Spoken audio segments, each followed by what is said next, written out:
সাহেবকে সব জানাতে হবে। এদিক ওদিক হয়ে গেলে আমরা কেউ বাঁচবো না, আমাদেরকে কুকুরের মতো মরতে হবে।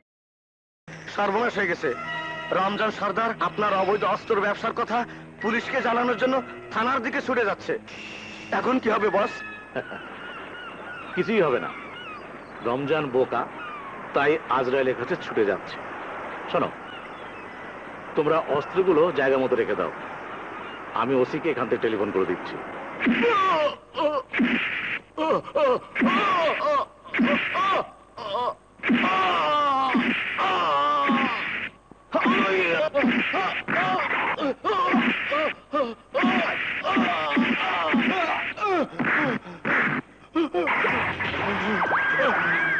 আমি জানি তোর কাছে অস্ত্র নাই, কিন্তু তোর বাবার কাছে অবৈধ টাকা আছে। তোরে দইরে আনছি 5 লাখ টাকা পকেটে ফুটার মধ্যে ভরার লেগা।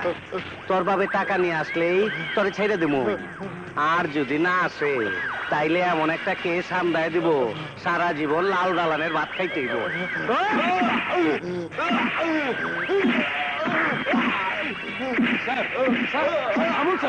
স্যার, একজন নিরীহ ছেলেকে ধরে এনে টাকার জন্য এভাবে টর্চার করছেন, এটা অন্যায় স্যার। এই লেকচারবাজি কমা। তুই কি জানিস এই পোশাকটা পরার জন্য আমার কত টাকা দিতে হয়েছে? আমার বাপের কি টাকার দাম নাই? তুই তো ফকিনীর বাচ্চা, রাজহাঁসের গলা ধরে ঢাকাইছ। সমস্ত থানা পিছন ঘষতে ঘষতে চামড়া উঠে যাইব, তবুও প্রমোশন হইব না। আর আমি সরাসরি ওসি। কেন হয়েছি বুঝোস না? টাকার জন্য। তাই আমার জ্ঞান দিবি না। ওর বাপের কাছে যা, বল 5 লাখ টাকা লাগবে, তা না হলে কলমের একটা খোঁচাতে ওর লাইফটা পাংচার হয়ে যাবো। যা।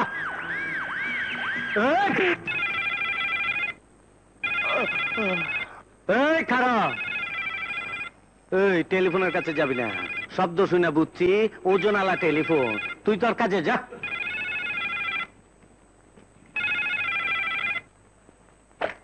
হ্যালো, কে? খান সাহেব, কি কইলেন? আর অত জোরে কইতে হইব না, আমার কানের ফুটা এত ছোট না। ভুলে গিয়েছিলাম, মাল পানি খবর শুনলে তোমার কানে স্টেরিও সাউন্ড বাজে। শোনো, রমজানকে সাইজ করে দাও, আমি এসেই তোমাকে লাল খামটা পাঠিয়ে দেবো। বুঝছি খান সাহেব। তয় কথা হইল কি, টাকার বান্ডিলের ওজন যত বেশি হইব, রমজান শালার মরণের ঘন্টা তত বেশি হইব। আপনি যে কাম করতেছেন নিশ্চিন্তায় করতে থাকেন। রমজান থানাতে আসলে পরে ফাইনাল কইরা দিমু। ওই শালার ধর। কে আছেন? আমাকে বাঁচান, আমাকে বাঁচান প্লিজ। দরজা খুলেন, দরজা খুলুন, দরজা খুলুন দয়া করে। কে আপনি? আমাকে একটু আশ্রয় দিন বোন, পুলিশ আমাকে মেরে ফেলবে। পুলিশ আপনাকে মেরে ফেলবে কেন? আপনি কি খুনি না সন্ত্রাসী? কোনোটাই না, আমি খান সাহেবের গোডাউনে কাজ করি। খান সাহেবের মালনামাতে গিয়ে দেখি শুধু অস্ত্র, মানুষ মারার অস্ত্র। আমি পুলিশকে বলার জন্য থানায় দৌড়ায় যাই, কিন্তু থানার দারোগা শমশের খান সাহেবকে বলছেন আমাকে মেরে ফেলবেন। তাই আপনি আমাকে বাঁচান বোন। শমশের? শমশের দারোগা? আসুন, ভেতরে আসুন। আমাকে আশ্রয় দিয়ে বড় উপকার করলেন বোন। আপনাকে আশ্রয় না দিলে আমার যে অপরাধ হয়ে যেত। ওই শমশের দারোগা বিনা অপরাধে আমার স্বামীকে খুন করেছে। আমার স্বামীর কোনো অন্যায় ছিল না, কোনো দোষ ছিল না। আপনাকে আশ্রয় দিয়ে আমার স্বামীর খুনের কিছুটা প্রতিশোধ নিলাম। বস্তিবাসী আরে ভাই করে দে। শমশের কোথায় যাচ্ছেন? ওই শমশেরকে কিছু কথা না বললে আমি আমার মনের জ্বালা মেটাতে পারবো না। এই শালার পোলারা, আমার কথা কি তোকে কানে ঢোকে নাই? শমশের, এত রাতে বস্তির মানুষের ঘুম ভাঙানোর কোনো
হ্যালো, খান বলছি।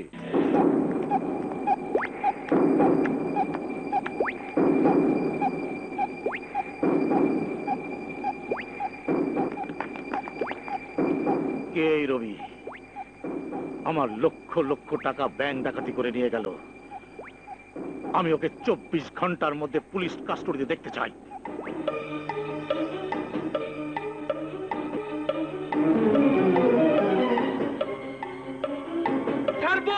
চল চল চল বাইরে।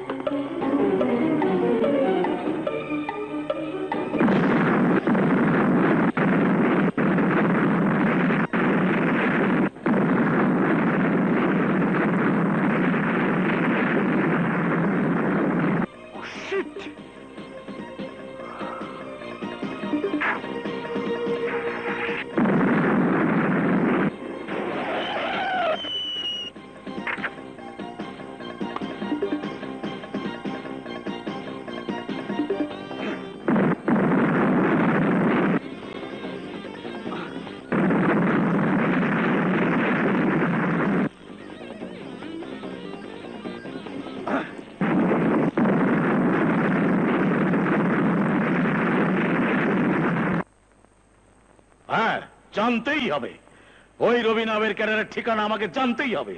শহরে এত লোক থাকতে ওই সুরে বাচ্চা কেন আমার পিছনে লেগেছে? ওর জন্ম বোধহয় পিছনদা হয়েছিল, তাই পিছনটাই ভালো চিনে। কি বললে?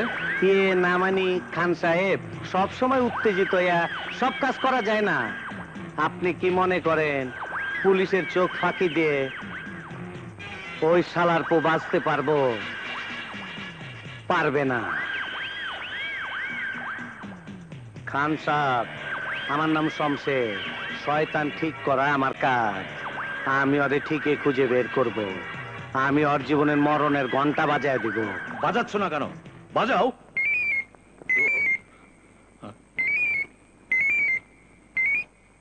হ্যালো, খান সাহেব, এই ফোন আপনার আছে না? এই ফোন আমার। হ্যালো। গলার আওয়াজ শুনে বুঝেছি কোনো কুকুরের আওয়াজ। তুই ঠিকই বলছিস। এই হারামির বাচ্চা, তুই বড় ক্যাডার হয়েছিস। আমি তোরে দেখে নিব কি করে তুই আমার নজর থেকে লুকিয়ে থাকিস।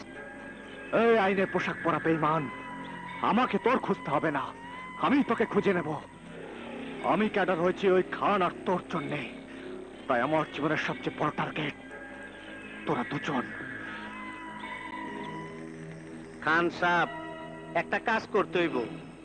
ওই হারামজাদার ঠিকানার জন্য পুরস্কার ঘোষণা করতে হইব। আমার বিশ্বাস পুরস্কারের টাকার জন্য যে কোনো একজন ঠিকই ঠিকানা জানায় দিব। বুদ্ধিটা মন্দ বলনি। এই বুদ্ধিটা কাজে লাগিয়ে শিকারকে শিকারীর জালে আটকাতে হবে। শালার অল্পের জন্য বেঁচে গেল। ওই কুত্তার বাচ্চাদের আমি বোমকে উড়িয়ে দিতে পারলাম না। আজ পারিস তুই, কাল পারবি। আমি তোকে যে প্রতিহিংসার আগুন দিয়ে বড় করেছি, সেই আগুনে তো শত্রুদের পুড়ে মরতেই হবে। পুরে তো মরতেই হবে বাবা, নইলে আমার বুকের আগুন নিভবে না, অন্তরের কষ্ট দূর হবে না।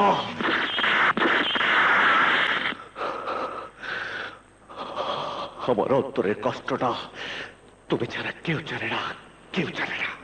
রবি, তুমি আমাদের বাঁচাও। তুমি ছাড়া আমাদের বাঁচানোর আর কেউ নেই। কি হয়েছে তাই বলো। আমাদের কারখানার মালিক কারখানা লকআউট ঘোষণা করেছে। কেন? আমরা বেতন বৃদ্ধির দাবিতে আন্দোলন শুরু করেছিলাম বলে মালিক কারখানার গেটে তালা ঝুলিয়ে দিয়েছে। আমাদের জানিয়ে দিয়েছে বেতন তো বাড়াবেই না, আরো 20% কম দেবে। এতে যদি আমরা রাজি না হই তাহলে মালিক কারখানার তালা খুলবে না। আমাদের ঘরে ঘরে আমাদের সন্তানরা ক্ষুধার জ্বালায় ছটফট করছে। রবি, এভাবে আর 2-4 দিন চললে আমাদের সন্তানরা না খেয়ে মারা যাবে। আমাদের এই বিপদে তুমি একমাত্র ভরসা। ক্ষুধার জন্য তোমাদের সন্তানেরা মরবে না, আমি দেখব। আরে আমি বলছি, আমি কারখানার গেটের তালা আমি খুলে দেব।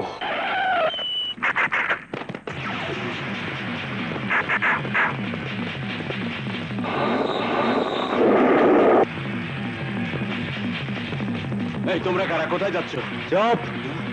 একটা কথা বললে শেষ করে ফেলবো। তোর মালিক কোথায়? ভিতরে।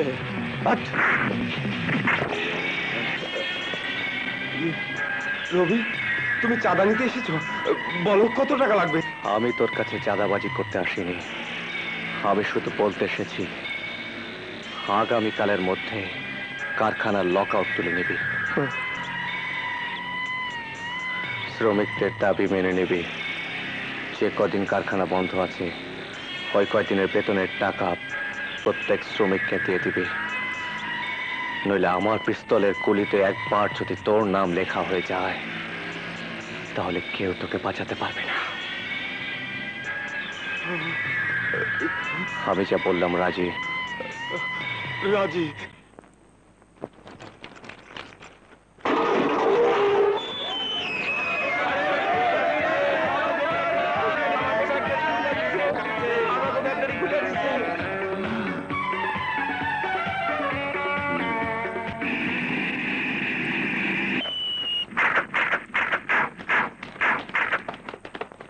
আরে আরে রবি, কেমন আছো? আরে কে কোথায় আছো? সবাই এসো, আমাদের রবি এসেছে, রবি এসেছে। আরে সবাই এসো, আমাদের রবি এসেছে। এসো রবি, চলো। কেমন আছেন আপনারা? ভালো আছি বাবা। চলো রবি। এ দেই দেই হ্যাঁ, বুঝি ভাই সান আন্নারে দড়ি দেওয়ানোর লাই পুলিশ পুরস্কার ঘোষণা করছে। কুখ্যাত ক্যাডার রবিকে জীবিত অথবা মৃত ধরিয়ে দিতে পারলে ওই ব্যক্তিকে নগদ 1 লক্ষ টাকা পুরস্কার দেওয়া হইবে। খোকন, তোর মা কেমন আছে রে? ডাক্তার কি বলেছে? মারে বাঁচান যাইতো না রবি ভাই, ডাক্তার কইছে মারে বাঁচাই দিলে অনেক টিয়া লাগবো। অনেক টাকা লাগবে? বোকা ছেলে। আরে আমার সন্ধানটাই পুলিশকে জানিয়ে দিলি না কেন? পুলিশ তোকে 1 লক্ষ টাকা দিত। না রবি ভাই, আন্নারে পুলিশের কাছে ধরাই দি, আয় আর মারে বাঁচাইতাম চাই না। পাগল।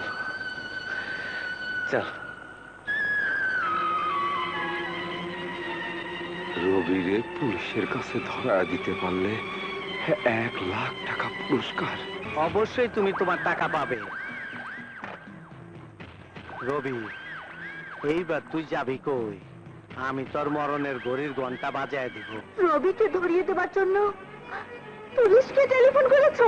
না, আমি রবিকে পুলিশের কাছে কিছুতেই ধরা পড়তে দেব না।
রবি, পুলিশ তোমাকে চারদিক থেকে ঘিরে ফেলেছে, পালাবার কোনো পথ নেই।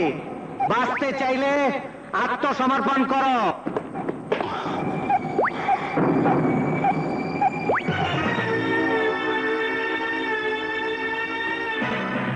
এই, লাশগুলা গাড়িতে তোলো। Okay sir.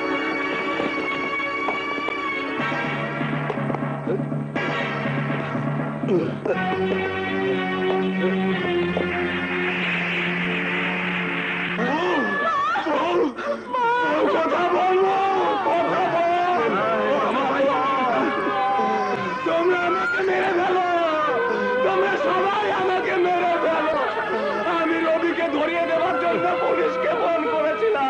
আশহাদু আল্লা ইলাহা ইল্লাল্লাহু ওয়াহদাহু লা শারীকা লাহু ওয়া আশহাদু আন্না মুহাম্মাদান আবদুহু ওয়া রাসূলুহু।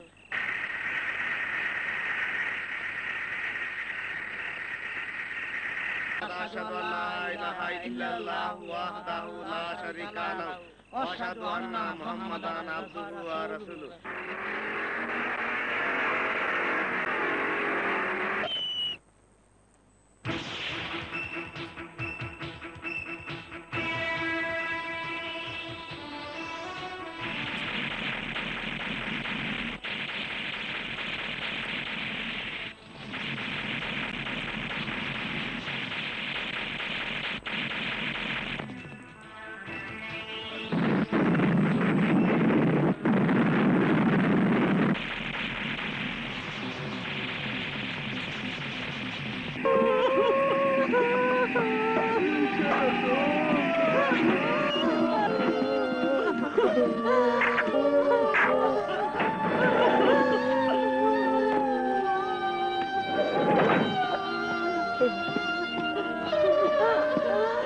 দেখুন দেখুন মন্ত্রী সাহেব, চারিদিকে তাকিয়ে দেখুন।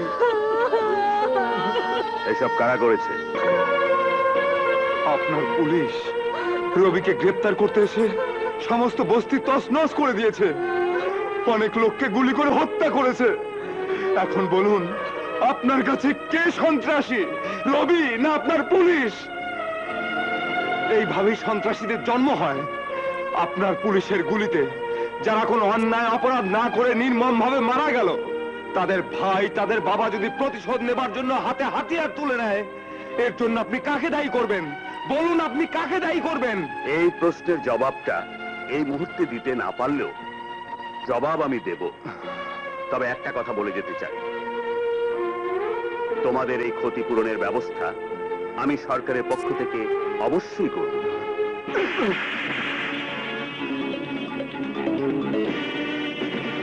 বলো, কি ক্ষতিপূরণ দেবে তুমি? তুমি কি তোমার চোখের সামনে তোমার সন্তানকে মরতে দেখেছো? দেখোনি? আমি দেখেছি, আমি দেখেছি, আমি দেখেছি। সন্তান আর মায়ের জীবনে তুমি কি ক্ষতিপূরণ দেবে? মা, আপনি আমাকে আরো কয়েকটা আঘাত করুন।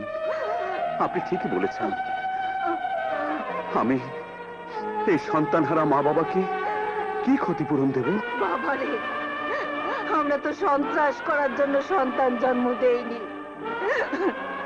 এই দুঃখ দুর্দশা ভোগ করার জন্য তো তোমাকে ভোট দেইনি।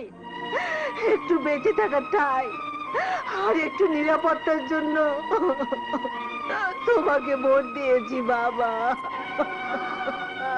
মা, আমি আপনাকে কথা দিলাম মা, সন্ত্রাস আমি বন্ধ করব। আমি সন্ত্রাস বন্ধ করব। যদি না পারি তাহলে আমি আমার মন্ত্রিত্ব ছেড়ে দেব। আপনি শুধু শুধুই আমার বিপক্ষে কথা কইতাছেন স্যার। সন্ত্রাসীদের গ্রেপ্তার করতে গেলে গুলি বিনিময় হইবই।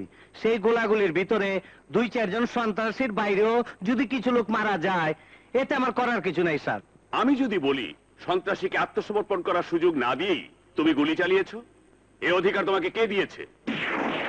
আমি যদি বলি সন্ত্রাসীকে গ্রেপ্তার করতে গিয়ে আরো 2-4 জন নতুন সন্ত্রাসীর জন্ম দেবার মতো কাজ তুমি করেছো, আমি সিদ্ধান্ত নিয়েছি তোমার ভুলের শাস্তি হিসেবে তোমাকে 2 মাসের জন্য শান্তিপুর এলাকায় বদলি করা হলো। ডিসিশনটা বোধহয় ঠিক হলো না স্যার। আমার প্রতি আপনি ক্ষমতার অবিচার করলেন। কিছু মনে করবেন না স্যার, একটা কথা বলি, আপনি কি পারবেন গুলি বিনিময় ছাড়া, রক্তপাত ছাড়া সন্ত্রাসীদের আত্মসমর্পণ করাতে? আমি একজন মন্ত্রী হিসেবে তোমার চ্যালেঞ্জ গ্রহণ করলাম। আমি প্রমাণ করে দেব, আজ যারা বিভিন্ন কারণে ক্যাডারের খাতায় নাম লিখিয়ে সন্ত্রাস করছে, তারাও একদিন অস্ত্র জমা দিয়ে সুস্থ এবং স্বাভাবিক জীবনে ফিরে আসবে। ওই মন্ত্রী অনেক বড় বড় কথা বলতে শিখেছে, কিন্তু মন্ত্রী জানে না, মন্ত্রীর কথা মতো একজন ক্যাডার অস্ত্র জমা দিয়ে আত্মসমর্পণ করতে চাইলে আমরা 10 জন ক্যাডারের জন্ম দেব। আর ক্যাডার যদি জন্ম না নেয়, তাহলে আমার অবৈধ অস্ত্র ব্যবসা চলবে কি করে? মন্ত্রী জানে না আমাকে বদলি করে জীবনে কত বড় ভুল করলো। এই ভুল করার দাম সুদে আসলে সুদ করতে হবে। শমশের, তুমি রাগ করো না। তোমার কোনো চিন্তা নেই। বাবার উপরও বাবা থাকে, আমি তোমাকে ঠিকই ফিরিয়ে নিয়ে আসবো। তাছাড়া মন্ত্রী তোমাকে বদলি করে আমার জন্য উপকার করেছে।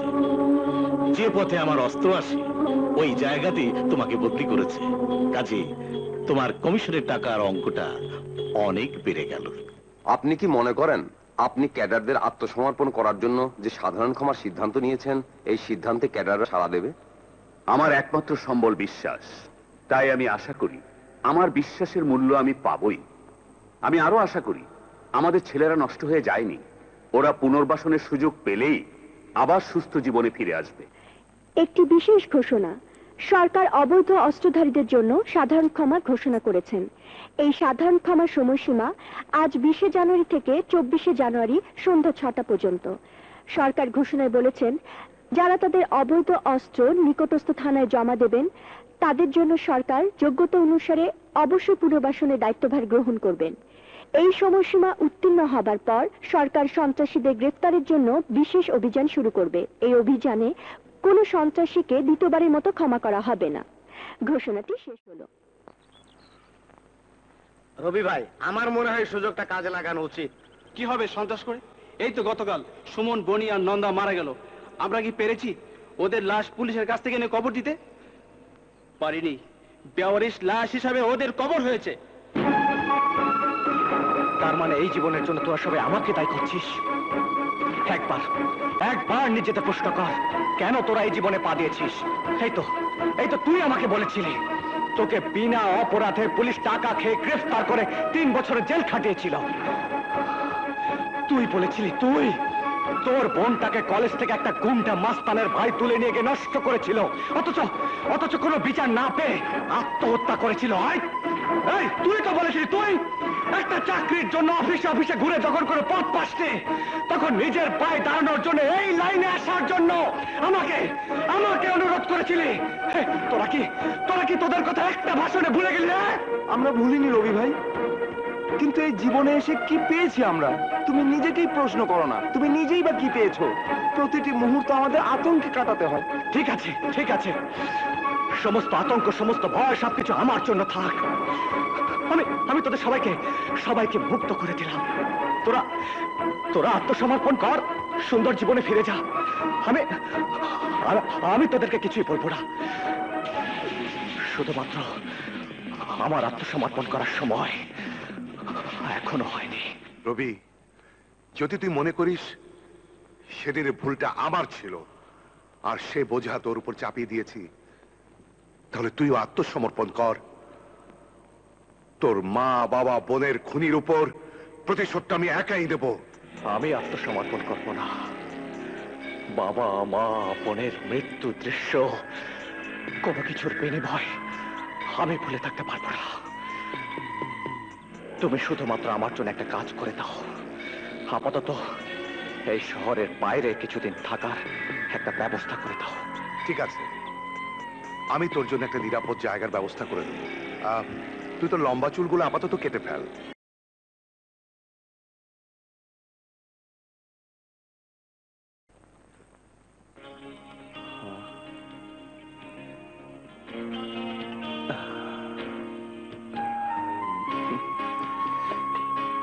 রবি, এখন আর তোকে কেউ চিনতে পারবে না। এই চিঠিটা দিয়ে আগামীকাল শান্তিপুর চলে যা। আলী মোটরস নামে একটা গ্যারেজ আছে, আমার বন্ধুর গ্যারেজ। চিঠিটা দেখালেই তোর থাকা এবং কাজের ব্যবস্থা হয়ে যাবে। আমি চলে যাচ্ছি, তুমি সাবধানে থেকো। রবি, বাবা আমার।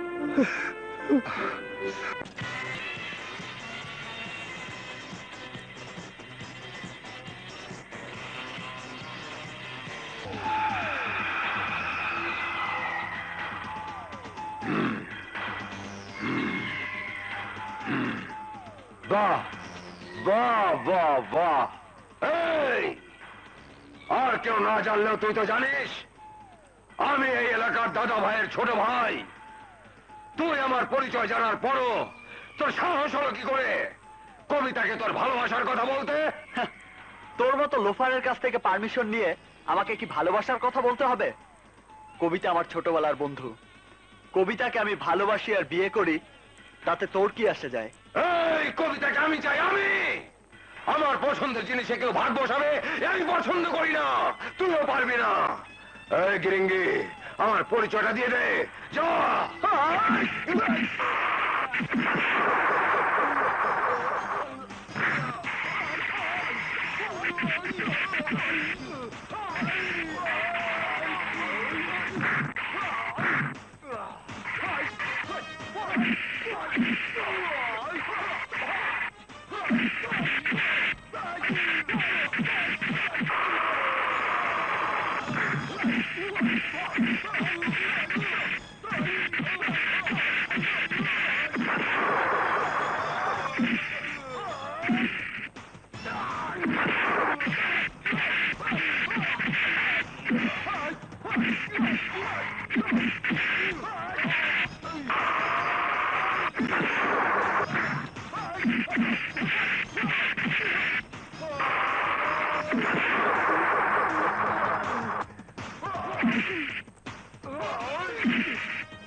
আমার পরিচয়টা নিবি না?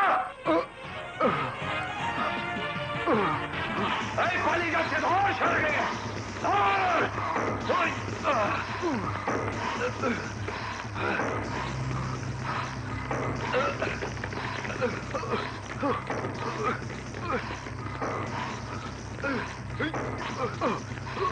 এই পালাবি কোথায়, দাঁড়া।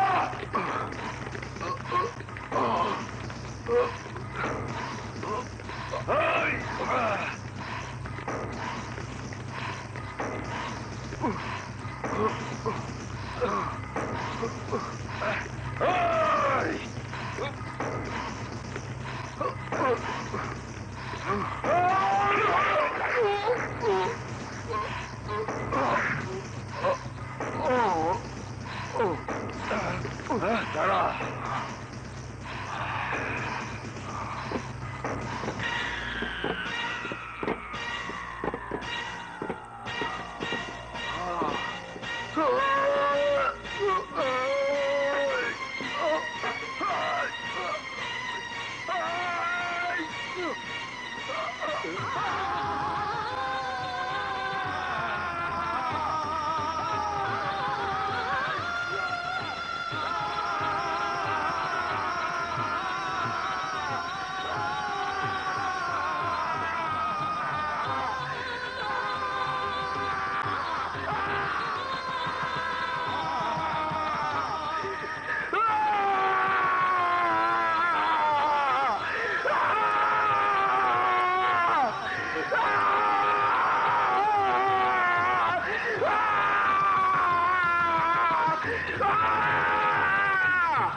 Sorry, he's dead.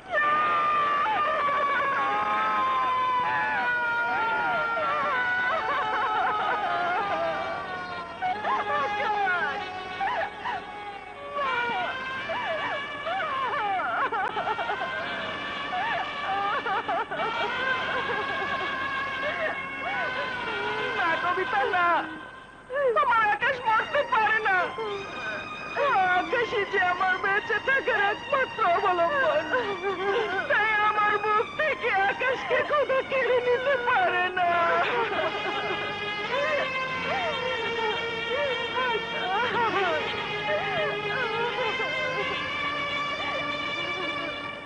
আকাশ, আকাশ তুই কথা বল। আকাশ, আমাকে মা বলে ডাক। আকাশ, আকাশ তুই কথা বল। আকাশ, আমাকে মা বলে ডাক। আকাশ তুই কথা বল। কথা বল, আকাশ কথা বল। আকাশ কথা বল। কথা বল। কথা বল।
এই এলাকার যারা কামকুকাম করে, কালো ধান্দা করে, ওদের সবাইকে বলে দিবি থানাতে নতুন অফিসার আইছে, সপ্তাহ টাকা বাড়ায় দিতে হইব, নইলে কিন্তু খবর কইরা দিমু।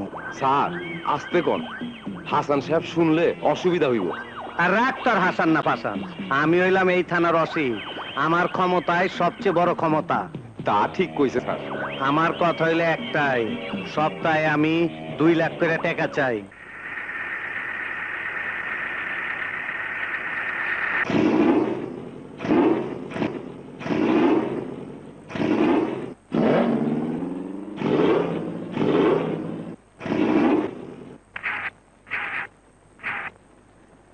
আপা, গাড়ি স্টার্ট নিচ্ছে না, মনে হয় কোনো প্রবলেম হয়েছে।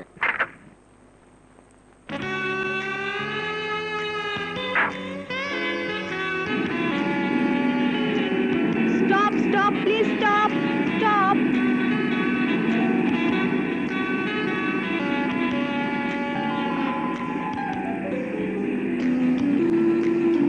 এক্সকিউজ মি, আপনি একটু সরে বসুন। Thank you. এসো না, আমার পাশে বসবে। Don't touch me. এত তেজ কেন? জোর করে কোনো লাভ হবে না। বন্ধু, ও জানে না আমরা কি জিনিস। আমাদের উপর কথা বলার মতো এই বাসের মধ্যে কেউ নেই। তাকিয়ে দেখছো কি ডার্লিং? কেউ নেই, তাই কোনো কথা না বলে চুপচাপ আমার কোলে বসে পড়ো। কামান।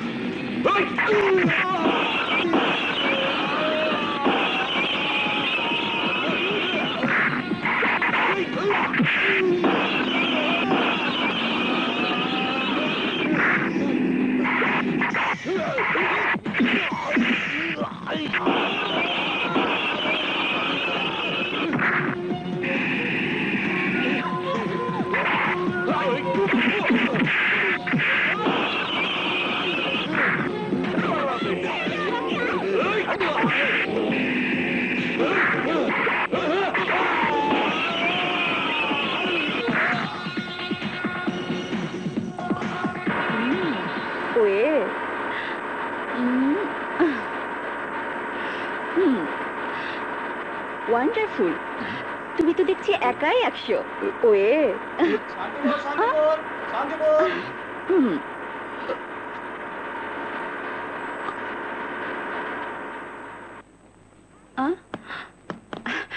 এই শোনো শোনো, হ্যালো হ্যালো মিস্টার, এই যে দাঁড়ান না একটু। আরে আরে শোনেন না, আপনার নাম ঠিকানাটা একটু বলে গেলে ভালো হতো না? খুব একটা প্রয়োজন আছে বলে মনে করি না। ওয়ে প্রয়োজন নাই মানে? 100% প্রয়োজন আছে। বলো না। এই বেবি, সাংঘাতিক ছেলে তো বাবা, আমাকে উপকার করে পাত্তা না দিয়ে চলে গেল। কোথায় যাবে? আইলা রে টলমল যৌবনেতে, আইলা রে ওয়ে আইলা রে টলমল যৌবনেতে, আইলা রে এসো না ভাগ করে দুজনে মিল্লা রে, এসো না ভাগ করে দুজনে মিল্লা রে। ওয়ে আইলা রে টলমল যৌবনেতে, আইলা রে ওয়ে আইলা রে টলমল যৌবনেতে, আইলা রে এসো না ভাগ করে দুজনে মিল্লা রে, এসো না ভাগ করে দুজনে মিল্লা রে।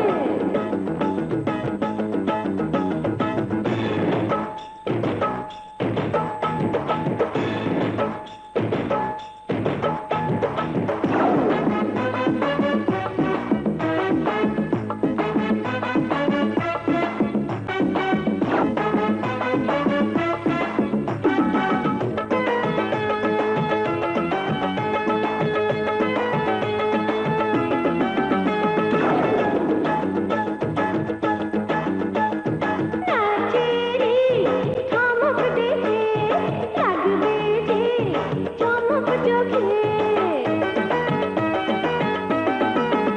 আরে রূপেতে আগুন ঝরে, হায় যাবে যে তুমি পুড়ে, হায় কাছে এসো হাতে ধরো, বুকেতে জড়িয়ে আদর করো, যাও না মনের কথাটি বললা রে, এসো না প্রেম করে দুজনে মিল্লা রে।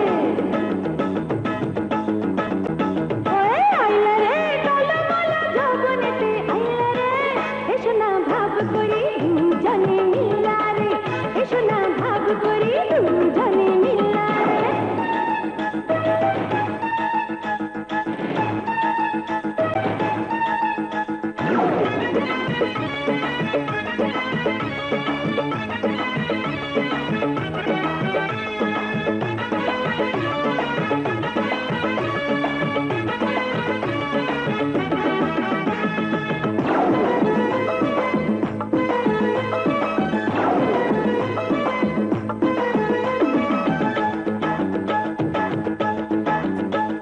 বলো না দুষ্টু ছেলে, এতদিন কোথায় ছিলে?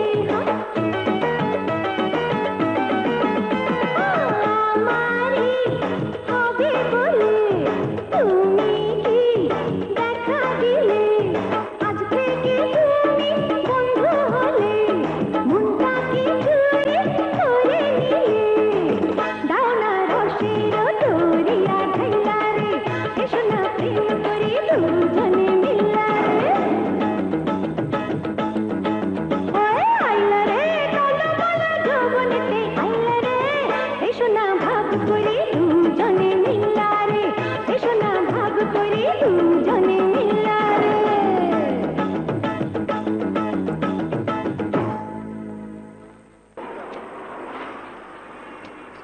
কি করস তোরা? এটা তো টাইট কেন এটা?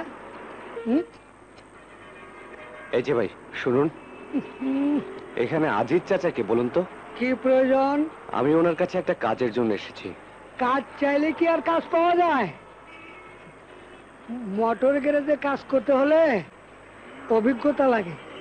এর আগে কি কোনো মোটর গ্যারেজে কাজ করেছো? জি মানে গ্যারেজে কাজ করিনি, তবে আমি ভালো গাড়ি চালাতে পারি। ইঞ্জিন সম্পর্কেও ভালো অভিজ্ঞতা আছে।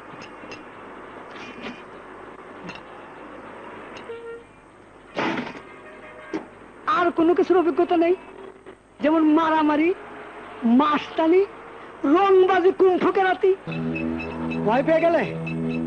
তোমার নাম তো রবি, তাই না? হ্যাঁ, কিন্তু আমি তো নাম এখনো বলিনি। আপনি জানলেন কি করে? হ্যাঁ, তোমার সম্পর্কে আমি অনেক কিছু জানি। কিছুক্ষণ আগে তোমার বাবা আমার বন্ধু রমজান টেলিফোন করেছিল। বাবা টেলিফোন করেছিল? হ্যাঁ। কি বলেছে আপনাকে? যা সত্যি তাই বলেছে। তুমি খুব ভালো ছেলে। কিছু লোক তোমাকে রংবাজ বানাতে চায়। তুমি রংবাজি করতে চাও না বলে একটা কাজের জন্য আমার কাছে এসেছো। যাক, বাবা তাহলে পরিচয়টা গোপনই করেছে। আরে ভাবনা চিন্তার কারণ নাই। মনে করো তোমার কাজ হয়ে গেছে।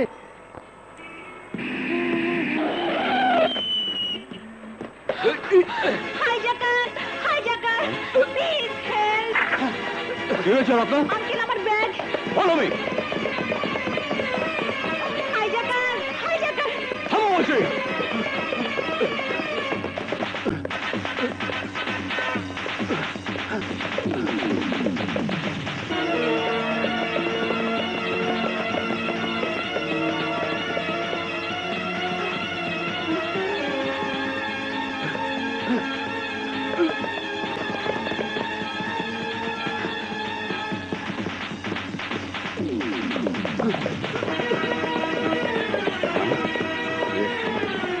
এদিক দিয়ে এসো।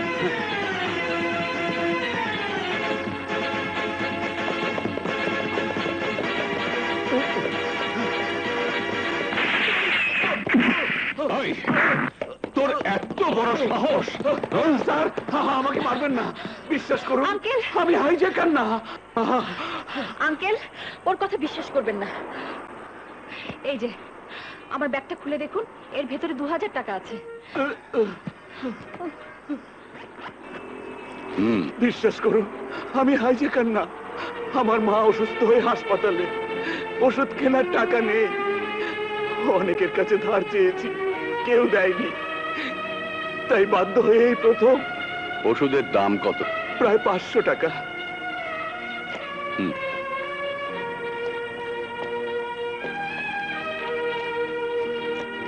এই নাও। শোনো, ভবিষ্যতে আর কখনো হাইজ্যাক করতে যাবে না। শোনো, ওই ছেলেটাকে একটা ধন্যবাদ জানিয়ে যাও। ও যদি তোমাকে ল্যাং না মারতো, তাহলে হয়তো গুলিটা তোমার শরীরে লাগতো। যাও। আপনাকে অনেক ধন্যবাদ। সালাম আলাইকুম ভাই সাহেব। ওয়ালাইকুম। ওর নাম রবি। হুম। আজ আমার কাছে একটা কাজের জন্য আসছে। ও। আমার বন্ধুর ছেলে খুব ভালো গাড়ি চালাতে জানে। আঙ্কেল, ভালো গাড়ি চালাতে পারে কিনা জানি না, তবে সিনেমার হিরোর মতো ঝিসুম ঝিসুম ভালো দিতে পারে। তুমি জানলে কি করে? ইয়ে, রাস্তায় আমার গাড়িটা খারাপ হয়ে গিয়েছিল। আমি বাসে ফিরছিলাম। ওই বাসে কিছু রংবাজ ছেলে আমার সঙ্গে খারাপ ব্যবহার করলে ও যা ঝিসুম ঝিসুম দিল না। Hero hero hero. Aziz Miah, তাহলে ছেলেটা তোমার গ্যারেজে কাজ করবে, কি বলো?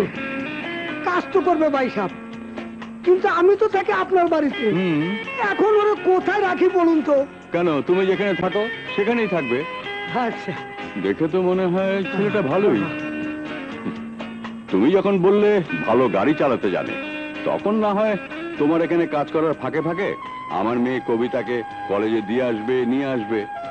খাওয়া দাওয়া না হয় আমার ওখানেই করবে। ভালোই হবে আঙ্কেল, কবিতার জন্য একজন ভালো সিকিউরিটি হবে। চলো আমার গাড়িতে, তুমি ড্রাইভ করবে, দেখবো কেমন ভালো গাড়ি চালাও। ভাই সাহেব, আমি আর ব্যাগটা নিয়ে আসতেছি। ভালোই হলো, সন্দেহের বাইরে থাকা গেল। এই, হ্যাঁ ভাবতেছো কি? ইয়ে না হ্যাঁ? মানে তোমার কপাল ভালো মিয়া, এই পুলিশের পোশাকের ভিতরে একটা দয়ার সাগর লুকে আছে। হ্যাঁ, যাও। আরে যাও, তোমার কপাল খুলে গেছে। যাও। আসসালামু আলাইকুম। হ্যাঁ, চল। যাও যাও, কথা হবে। তুমি নামো, ও গাড়ি চালাবে, তোমরা থানায় যাও। Okay sir.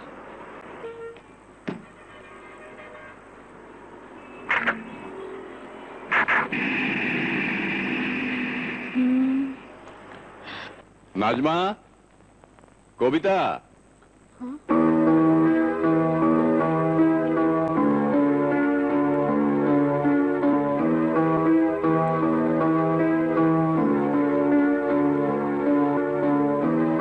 নাজমা, এর নাম রবি। আসসালামু আলাইকুম। খুব ভালো ছেলে। আজিজের কাছে একটা কাজের জন্য এসেছিল। আজ থেকে আজিজের সাথে আমাদের বাড়িতেই থাকবে। কবিতাকে কলেজে নিয়ে যাওয়ার জন্য তুমি একজন সিকিউরিটির কথা বলছিলে না? এই দায়িত্বটা কাল থেকে রবি পালন করবে। যা তো মা, তোর আজিজ চাচার পাশের রুমটা দেখিয়ে দে। আসুন। যাও।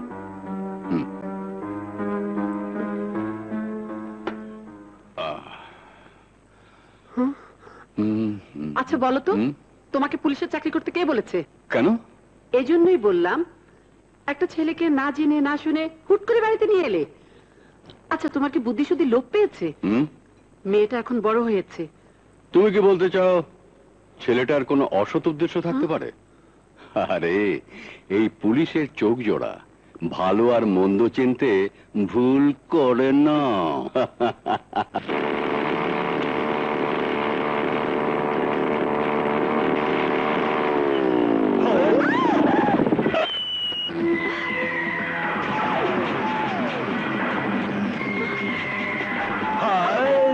আমাকে চোখে পড়ে না? ভালো করে তাকিয়ে দেখো, তোমার ওই মডেলের চেয়ে আমি কিন্তু অনেক সুন্দর। আরে আমার পাশে একবার দাঁড়িয়ে দেখো না, দারুণ লাগবে। কোন পরিচালক দেখলে তোমাদের নিয়ে লাভ স্টোরির ছবি বানাবে। এই যে ভাই, হিয়ার কি মারছেন কেন? এই, তাতে তোর কি? তোর কি শালা? এই, জনি ভাইকে চিনিস?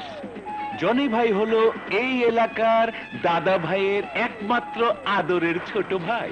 দাদা ভাইকে কবিতার বাবার মতো অনেক পুলিশ অফিসার ঘুষ দেয়।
কলেজে এতদিন খুব তো রংবাজি করতে, কলেজটাকে তোমার মাস্তান ভাইয়ের আস্তানা মনে করতে।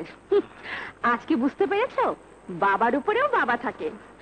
যাও তোমার মাস্তান ভাইকে গিয়ে বলো ডাক্তার দেখালে 2-4 দিনের মধ্যেই গায়ের ব্যথা সেরে যাবে। যাও যাও। ওয়ে, এই শোনো, তুমি আমাকে একটু তোমার মতো ঢিসুম ঢিসুম মারা শেখাবে? রিয়েলি, তোমার মারামারি দেখে মনে হয় সিনেমার হিরোর মতো। অবশ্য দেখতেও তুমি তাই, কিরে কবিতা, ঠিক বলিনি? চলুন। আমি কি করে বলবো রত্নাপা? তোমার চোখ আর আমার চোখ তো এক নয়। তোমার এত বছরের পরিশ্রম সার্থক হয়েছে মা। আমি চাকরি পেয়েছি মা। তুই চাকরি পেয়েছিস? হ্যাঁ মা, তোমার ছেলে অনেক বড় চাকরি পেয়েছে। এবার আমি তোমার শরীরে একটা সুখের চাদর পরিয়ে দেব মা। খোকা, তোর এই খুশির খবর শুনে আমি যেমন খুশি হয়েছি, কবিতাও তেমনি খুশি হবে। যা, কবিতাকে এই খুশির খবরটা দিয়ে আয়। যা যা।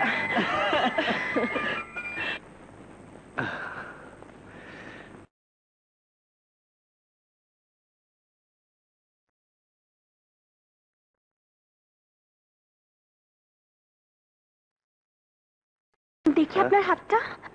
ও কিছু না, এমনিতে ঠিক হয়ে যাবে। আমি জানতে চাই তোমার হাতটা বাঁধতে দেবে কিনা ভাইয়া।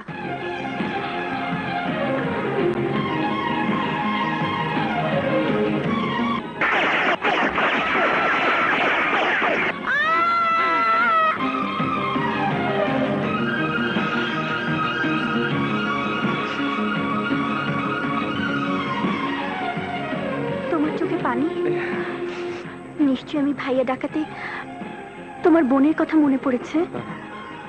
হ্যাঁ কবিতা, আমার বোনের কথা মনে পড়েছে। তোমার বোনকে তুমি বুঝি খুব ভালোবাসতে, আদর করতে? করতাম। ওর নামটাও ছিল কবিতা। করতাম মানে? ও তো বেঁচে নেই। অনেক বছর আগে আমার চোখের সামনে পুলিশের গুলিতে মারা গেছে। পুলিশের গুলিতে মানে? সে অনেক কথা, থাক। তুমি না বললে আমি শুনতে চাইবো না। তবে আজ থেকে মনে রাখবে, তোমার সেই ছোট বোন কবিতা মরেনি, আমার মধ্যে বেঁচে আছে। কবিতা? হ্যাঁ ভাইয়া, ভাইয়া।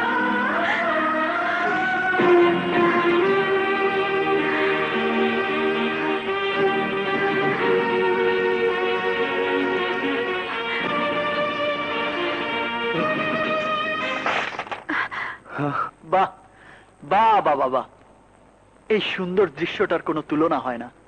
ক্যামেরা থাকলে একটা ছবি তুলে সুন্দর ফ্রেমে বাঁধিয়ে রাখতাম, আর নিজের কাছে নিজে প্রশ্ন করতাম, আমি কত বোকা। আকাশ তুমি? হ্যাঁ আমি তোমার সেই আকাশ যাকে তুমি ভালোবাসতে। আমি তোমার সেই আকাশ যার বুকে মাথা রেখে তুমি নতুন জীবনের স্বপ্ন দেখতে। আমি তোমার সেই আকাশ যাকে একদিন এক পলক না দেখলে তুমি বলতে, 1000 বছর মনে হয় দেখা হয়নি। আকাশ, আকাশ তুমি আমার চাকরি পাবার খুশির খবরটা দেবার জন্য আমি যে কবিতার কাছে ছুটে এসেছিলাম।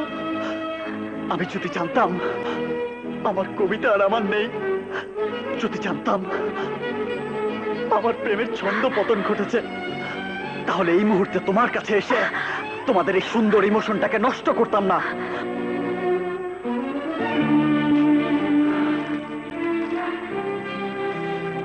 এতদিন আমি জানতাম তোমার জীবনের 1 নাম্বার সিরিয়ালটা হলাম আমি। আজ অন্তত একটা উপকার হলো, তোমার ওই নতুন প্রেমিক জেনে গেল তার সিরিয়ালটাও 1 নাম্বার নয়।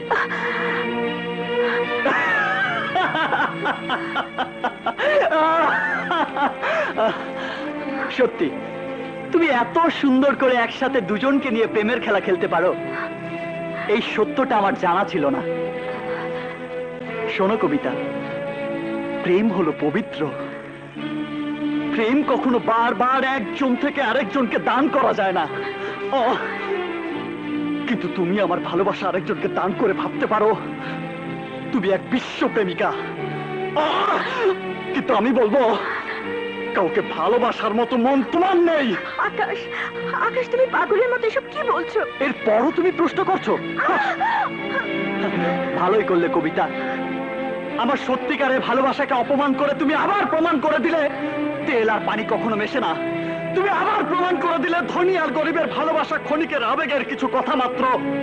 যার সাথে বাস্তবতার কোনো মিল নেই। আকাশ, তুমি কি আমার কথা শুনবে নাকি নিজেই বলে যাবে? নতুন করে আর কি বলবে? আর কি বলার আছে তোমার? গুড বাই, গুড বাই কবিতা। দাঁড়াও। তুমি ওকে ডাকবে না ভাইয়া, যে শুধু চোখের দেখাটাই বড় করে দেখলো, একবারও জানতে চাইলো না তুমি কোন অধিকারী, কোন সম্পর্কে আমাকে তুমি বুকের ভেতর জড়িয়ে নিয়েছিলে। তার সাথে আমার কোনো সম্পর্ক থাকতে পারে না। অবিশ্বাসী মন যাদের, তাদের সাথে ভালোবাসা হয় না। ভালোবাসার জন্য সুন্দর একটা মনের প্রয়োজন হয়। আজ আমি জেনে গেছি সেই সুন্দর মনটা ওর নেই। এসব কি বলছো তুমি আকাশ? আন্টি, আমার চোখ যদি অন্ধ না হয় তাহলে আমি ঠিকই বলছি। আমার কথাটা শুনতেই হবে। একটা মিথ্যের জন্য একটা সত্যের মৃত্যু হবে, এ হতে পারে না। এই মুহূর্তে তোকে আমার সাথে যেতে হবে। ওর সামনে আমাকে সবকিছু বলার সুযোগ দিতে হবে। কেন দেব? কি জন্য দেব?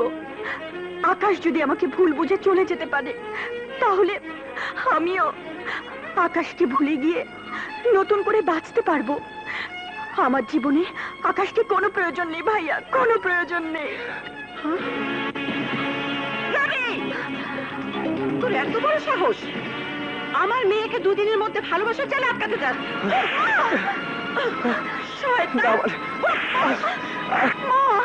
এত বড় সাহস! তুমি কি করছো? আমার কথা শোনো। একটা কথা বলবি না।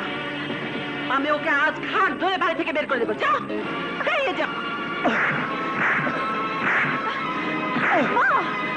যা, থামো, এক্ষুনি যা। যা। কি হচ্ছে? বেরিয়ে যা বলছি। নাজমা, কি হয়েছে? রবিকে এভাবে বের করে দিচ্ছ কেন? তবে তোমার মেয়ের মতো আদর করে ভালোবেসে বুকে জড়িয়ে নেব? সাবধান শোনো, তোমার বাড়িতে এতিমখানা বানিয়ে যাকে খুশি তাকে ডেকে এনে বাড়িতে থাকতে দেবে। রবি, তুমি চুপ করে আছো কেন? কথার জবাব দাও।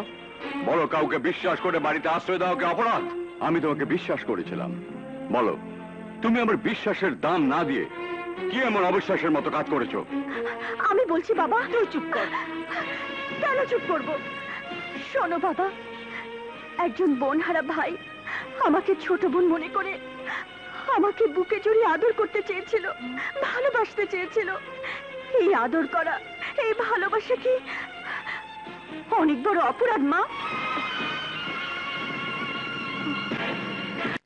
বাবা, তুমি জানো না, আজ কলেজে দাদা ভাই মাস্তানের ছোট ভাই ওর বন্ধুদের নিয়ে আমাকে প্রকাশ্যে অপমান করার চেষ্টা করেছিল। রবি ভাই, এই রবি ভাই আমার সেই অপমানের শাস্তি দেবার জন্য প্রতিবাদ করেছে। নিজের শরীর থেকে রক্ত ঝরিয়েছে। দেখো বাবা, দেখো।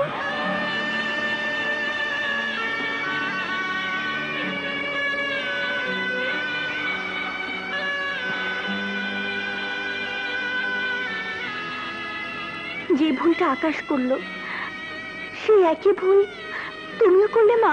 নাজমা, তুমি সবকিছু না জেনে শুনে এত বড় ভুল করতে পারলে? যাও, রবির কাছে ভুলের ক্ষমা চেয়ে নাও। হ্যাঁ মা। আহা, রবি তো তোমার সন্তানের মতো। সন্তানের কাছে ভুল স্বীকার করা কোনো অসম্মানের কিছু নয়। রবি বাবা, আমি তোমার মায়ের মতো। তোমার মা যদি তোমার কাছে ভুল করত, ভুল বুঝে তোমাকে আঘাত করত, তাহলে কি তুমি পারতে মাকে ক্ষমা না করে মাকে ছেড়ে বাড়ি থেকে চলে যেতে?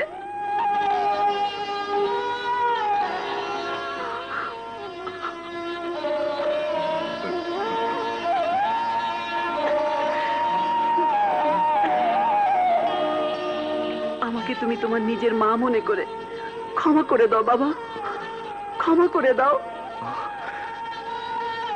মা, বাবা আমার মনে হয় তোর দেখার মাঝে এবং বোঝার মাঝে একটা ভুল আছে। না মা, কোনো ভুল নেই। ভুল আমার একটাই হয়েছিল, কবিতাকে ভালোবাসা। তাহলে কি তুই বলতে চাস এতদিন কবিতাকে নিয়ে যে বড় বড় কথা বলেছিস, সে অহংকার তোর জন্য ভুল ছিল? হ্যাঁ মা। আমার কি মনে হয় জানিস, এতদিন কবিতাকে ভালোবেসে তুই ভুল করিসনি, ভুল করেছিস আজ। এই সত্যটাই আমি আকাশকে বোঝাতে এসেছি। তুমি আমার ঠিকানা তোমাকে কে দিয়েছে? এই বাড়িটাই যার জীবনের ঠিকানা আমার সে ছোট বোন কবিতা নিজেই দিয়েছে। আকাশ, ছোট বোনকে আদর করে বুকে জড়িয়ে নেবার কি বড় ভাইয়ের কোনো অধিকার নেই? ছোট বোন? যদি অধিকার থাকে তাহলে আমার বুকে তুমি তোমার যে ভালোবাসার কবিতাকে দেখেছ, আমার সে ছোট বোন নিশ্চয়ই তোমার ভালোবাসাকে অপমান করেনি। আকাশ,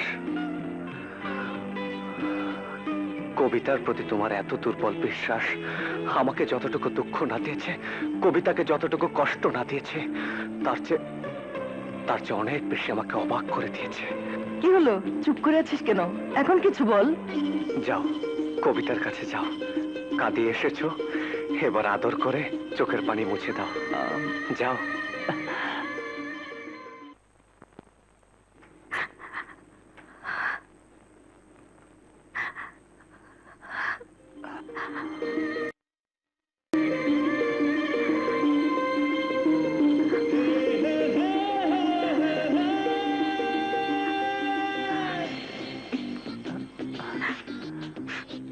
সরি, আমার ভুল হয়ে গেছে।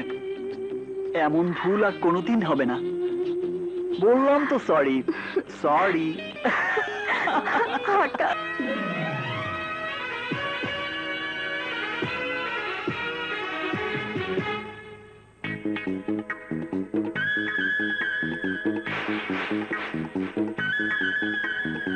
তুলতুল্লা বালিশ দেব, তুলতুল্লা তোষক দেব, আরে তুলতুল্লা বালিশ দেব, তুলতুল্লা তোষক দেব, তুলতুল্লা বালিশ দেব, তুলতুল্লা তোষক দেব, সোনার পালঙ্কে চাঁদনি রাতে আরামে শুয়ে রবে আমাকে। ফুলের মধু দেব, মিলনে সুখ দেব, ফুলের মধু দেব, মিলনে সুখ দেব, গরম ধরে আমাকে তুমি আড়ালে ঢেকে নেবে, আমাকে বিয়ে কি করবে বলো না, বিয়ে কি করবে?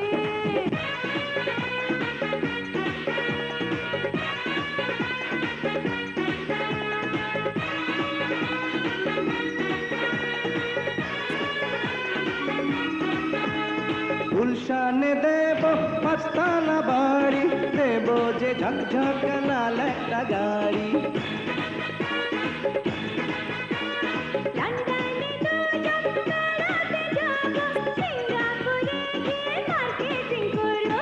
তুলতুল্লা বালিশ দেব, তুলতুল্লা তোষক দেব, তুলতুল্লা বালিশ দেব, তুলতুল্লা তোষক দেব, সোনার পালঙ্কে চাঁদনি রাতে আরামে শুয়ে রবে আমাকে বিয়ে কি করবে বলো না, বিয়ে কি করবে?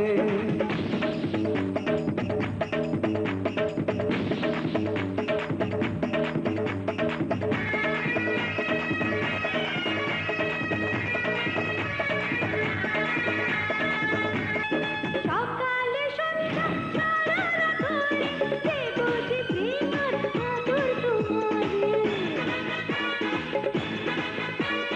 এক পলক আমি রব না দূরে, থাকবো তোমারই অন্তর জুড়ে।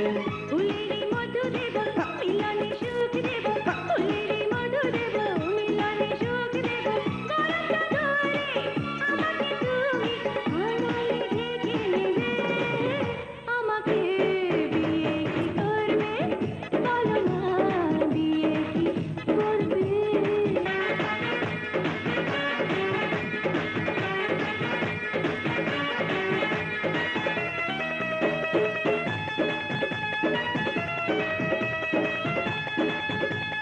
সহে না আমার এত যে দেরি, ও করে তোমায় চাই নিতে পারি।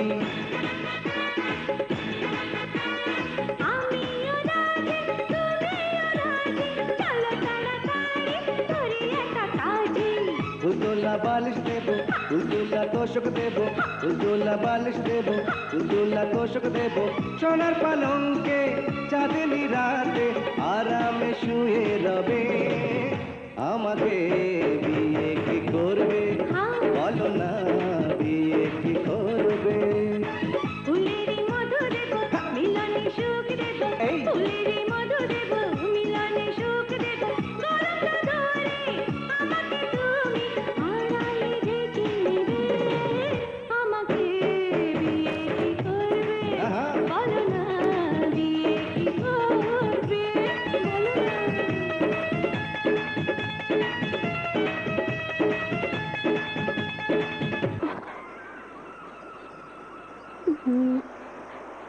কি দেখছো? দেখছি না, ভাবছি।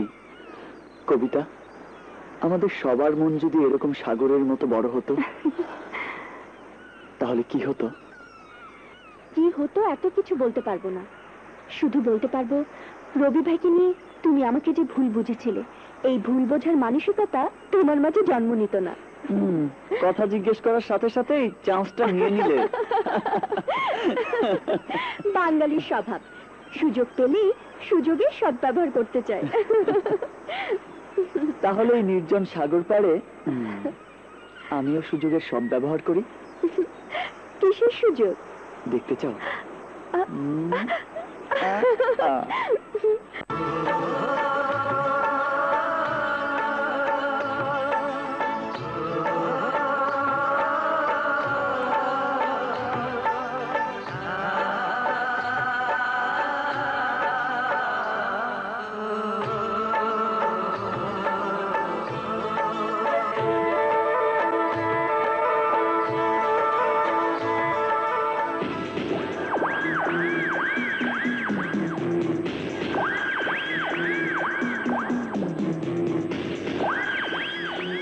খোশামদেদ, খোশামদেদ। বসেন বসেন। আপনার কথা খান সাহেব আমার টেলিফোন সব জানাইছে। অনকন কি খাইবেন? দেশি বিদেশি সব ব্যবস্থা আছে। আমার একটা বদ অভ্যাস আছে, কাঁচা মাংস বেশি খাইতে ভালোবাসি। যদি পারো রাত্রে একটা কাঁচা মাংস জোগাড় করো, খাইয়া দেখি এই এলাকার কাঁচা মাংসর স্বাদ কেমন।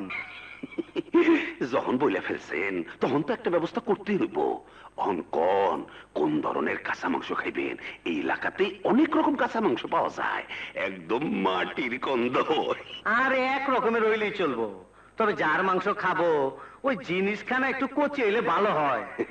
কোনো চিন্তা করবেন না স্যার, একদম কচি দামুর বাচ্চা খাওয়াবো, বুঝলেন না? সেইটা এখনো বিয়ান দেয় নাই।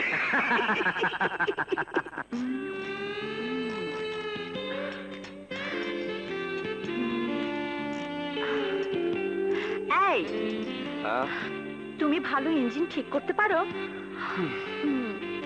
বিশ্বাস করো, আমার ইঞ্জিনটা একদম নষ্ট হয়ে গেছে। একটু ঠিক করে দাও না। তোমার গাড়ি কোথায়? ওয়ে, গাড়ির ইঞ্জিন না তো, আমার বুকের ভিতরের ইঞ্জিনটা একদম স্টার্ট নিচ্ছে না। একটু নেড়ে চেড়ে দেখো না, খাপলাটা কোথায়? এটা আমার কাজ না, ডাক্তারের কাজ। কোনো ডাক্তারের কাছে যাও, ঠিক করে দেবে। তুমি ঠিক করে দাও না প্লিজ। দেখো, কাজের সময় বিরক্ত করো না। তুমি যাবে না বের করে দেবো? ওয়ে, যাচ্ছি বাবা, যাচ্ছি। আমিও দেখে নেব তুমি আমার বুকের ইঞ্জিনটা ঠিক করে দাও কিনা। পাগল। হ্যালো, আসসালামু আলাইকুম দাদা ভাই।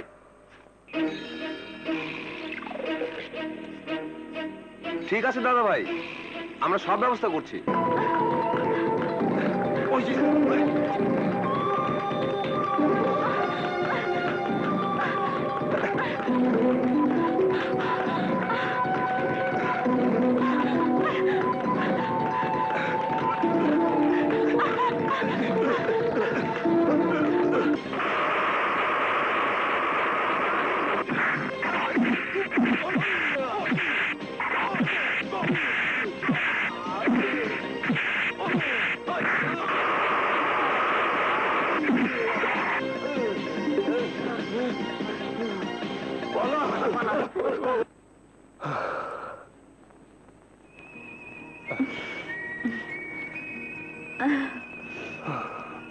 Way, Rabi, I love you. I love you, Robi. I love you.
জগৎ ঘুরে আমারই মতন পাবে না তুমি এমন আপন অন্তরে আমাকে বিয়োগ ঠাই জনমে জনমে তোমাকে চাই ভালোবাসা ছাড়া আমি আর তো কিছু চাই না ও আমার মন কিছু বোঝে না তুমি ছাড়া এ জীবন বাঁচে না ও আমার মন কিছু বোঝে না তুমি ছাড়া এ জীবন বাঁচে না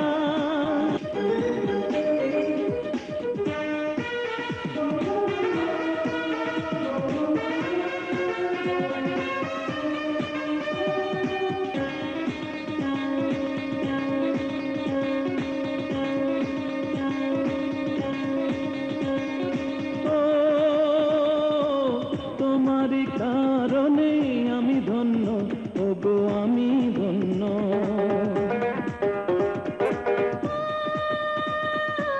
দিয়েছো নয়নে কত স্বপ্ন তুমি কত স্বপ্ন তুমি যে বাসনা তুমি যে ভাবনা তুমি যে বাসনা তুমি যে ভাবনা তুমি ছাড়া কার ডাকে সারা আমি দেই না ও আমার মন কিছু বোঝে না তুমি ছাড়া এ জীবন বাঁচে না ও আমার মন কিছু বোঝে না তুমি ছাড়া এ জীবন বাঁচে না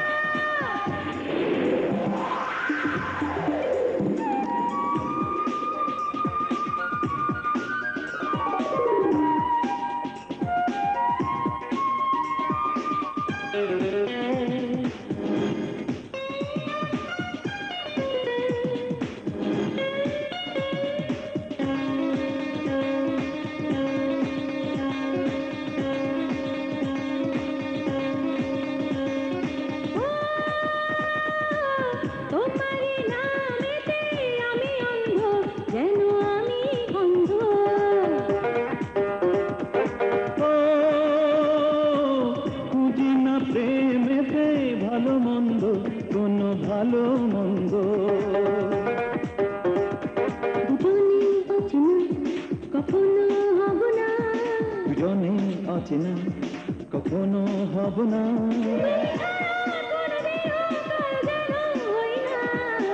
ও আমার মন কিছু বোঝে না তুমি ছাড়া এ জীবন বাঁচে না ও আমার মন কিছু বোঝে না তুমি ছাড়া এ জীবন বাঁচে না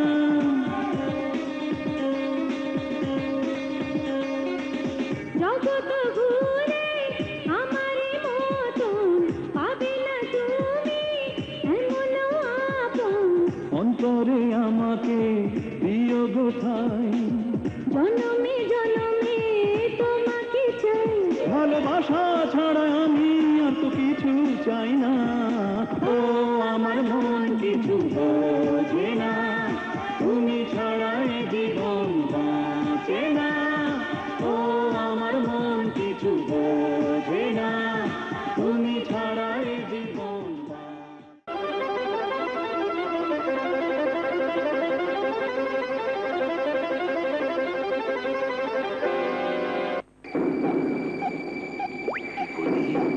কি কইলি কার এমন সাহস দাদা ভাইয়ের মুখের খবর কেড়ে নেয় ওর নাম রবি রবি ওই শালার বাচ্চা সেদিন আমারও মারছিল দাদা ভাই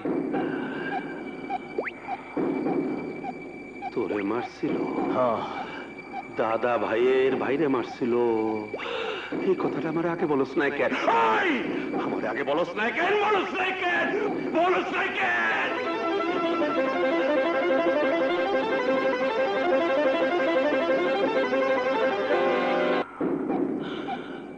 ওই শালার বাচ্চা নিশ্চয়ই এলাকার নতুন মাল তাই দাদা ভাইরে চেনে নাই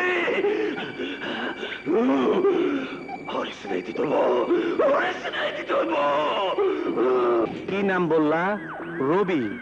আমি তো এক রবি রে নামে চিনি। ও ছিল ঢাকা শহরের 1 নম্বর ক্যাডার। এ আবার কোন রবি? একবার বাস কলে ফালাইয়া পরীক্ষা করি তাড়াতাড়ি করেন স্যার। থাকে কই? আজিজ মোটরস গ্যারেজে কাজ করে। এই মুহূর্তে কিছু করার দরকার নাই, পরে যা করার আমি করুম। প্রথমে ওরা আমার দেখনের খুব শখ জাগছে।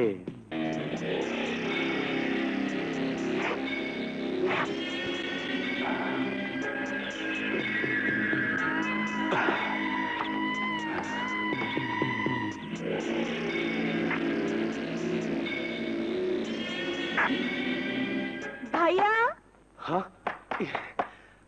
ভাইয়া, কি হলো ভাইয়া? আসছি, ভাইয়া, এই তো খুলছি। ভাইয়া, কি রে? চলো বসো। হ্যাঁ এই নাও শার্ট প্যান্ট। হ্যাঁ, শার্ট প্যান্ট? এত দামি শার্ট প্যান্ট কার জন্য রে? তোমার জন্য। আমার জন্য? হ্যাঁ তোমার জন্য, কাল যে তোমার জন্মদিন। আমার জন্মদিন? হ্যাঁ রবি, তোর জন্মদিন। ভাইয়া, হ্যাঁ? আগামীকাল আমার ভাইয়া জন্ম হয়েছিল। ভাইয়া মারা যাবার পর মা প্রতি বছর একটা কেক নিয়ে মোমবাতি জ্বালিয়ে চোখের পানিতে সেই মোমবাতি নিভিয়ে ভাইয়ার জন্মদিন পালন করে। তুমি যখন মাকে মা বলে ডেকেছো, তখন মা চায় আগামীকাল তুমি নতুন শার্ট প্যান্ট পরে মায়ের সামনে কেকটা কাটবে। মা মনে করবে তার হারিয়ে যাওয়া ছেলে আবার তার জীবনে ফিরে এসেছে। থাক বাবা থাক। রবি,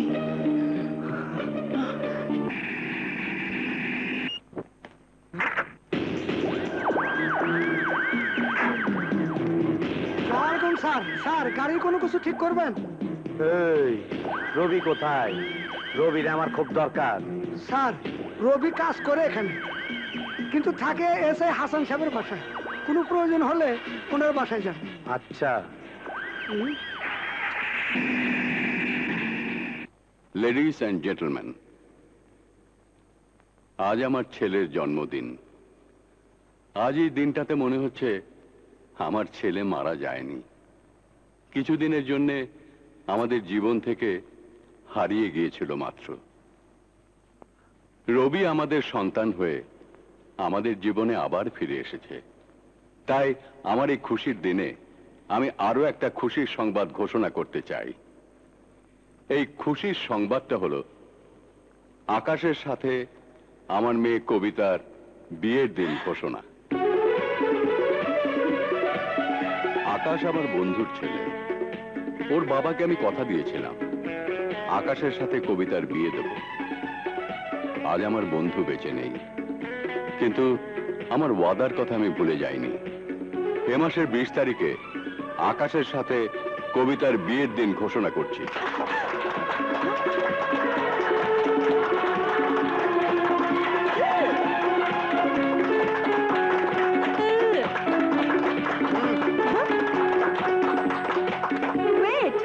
বাবা, এখানে আমারও একটা কথা আছে। আমার কথাটা হয়তো সবাইকে অবাক করে দেবে। শুধু আমার বিয়ে হবে না, আরো একটা বিয়ে হবে। সেই বিয়ের পাত্র পাত্রী হলো আমার ভাইয়া রবি এবং রত্না।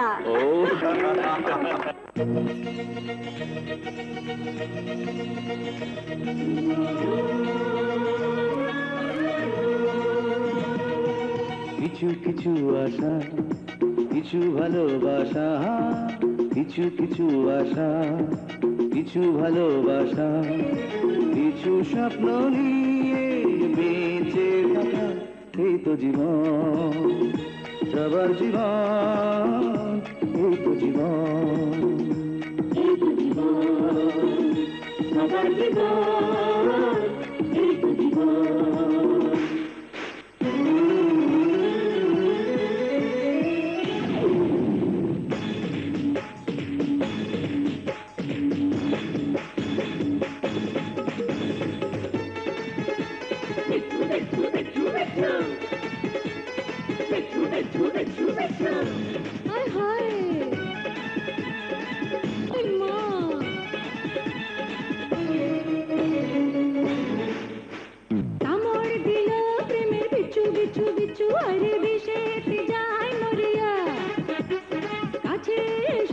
আমার বন্ধু বন্ধু বন্ধু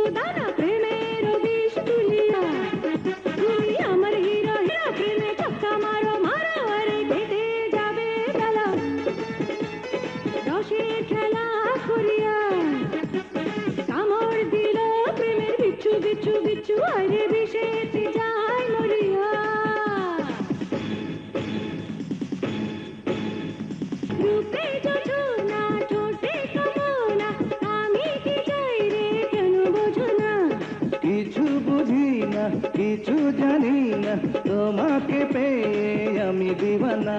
ওগো তোমার কাছে আমি ধরা দিলাম, আরো আপন করে বুকে তোমায় নিলাম। তুমি আমার হিরো, হিরো প্রেমে ছক্কা মারো, মারো আরে কেটে যাবে বেলা। রসের খেলা করিয়া কামড় দিল প্রেমে বিছু বিছু বিছু, আরে বিষেতে যায় মরিয়া।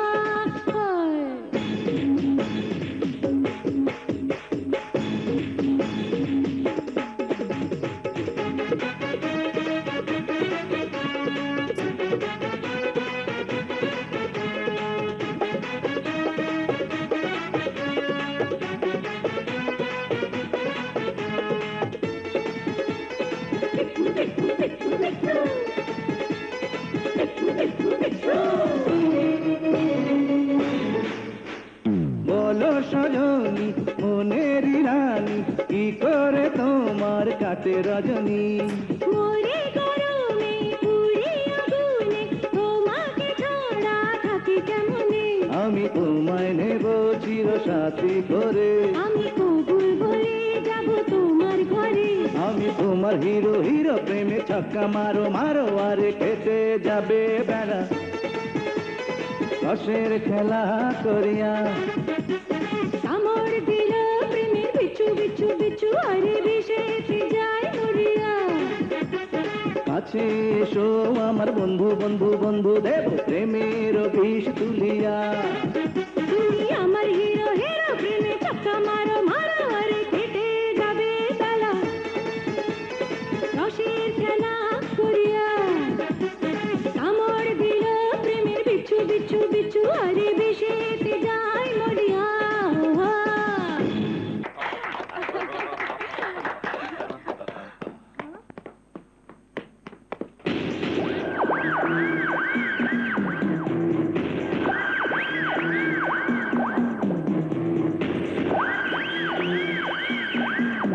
কার জন্মদিন, ছেলের না মেয়ের?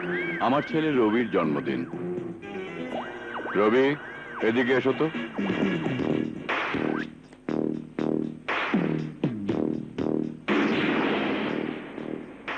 আমার স্যার, হাত মেলাও।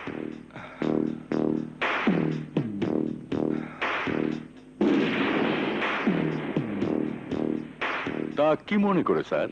আমি তোমার বাড়িটা তল্লাশি করতে চাই। আমার বাড়িতে তল্লাশি? কেন, তোমার বাড়িতে কোনো সন্ত্রাসী থাকতে পারে না? আমার বাড়িতে সন্ত্রাসী?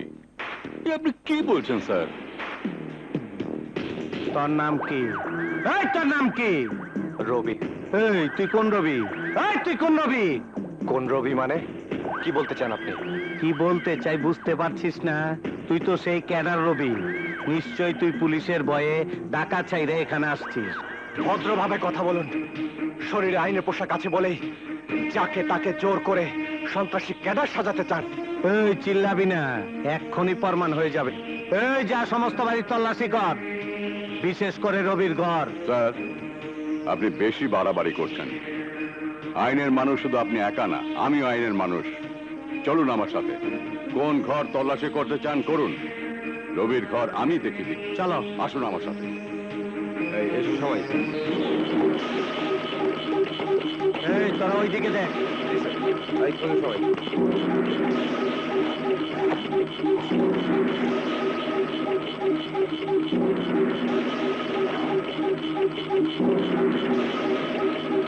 স্যার, আমরা কোথাও কিছু খুঁজে পাইনি। এবার বলুন, রবি সন্ত্রাসী? রবি একজন ক্যাডার? সরি, আমি ভুল তথ্য পেয়েছিলাম। চলি, তোর সাথে আর দেখা হবে।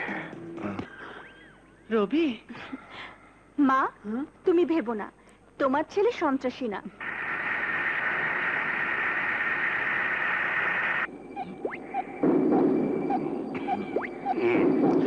দেখতে হবে না, একেবারে নয়া মাল। একবার টার্গেট করে ট্রিগারে টিপ দিলেই জান বাতাসের সাথে মিশে যাবে। বিশ্বাস না হয় আপনার উপর পরীক্ষা করে দেখি।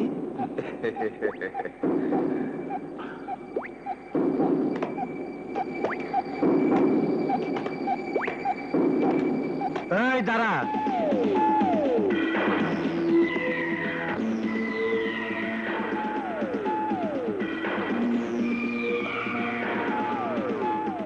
আমার সেই রমজান কুলি না?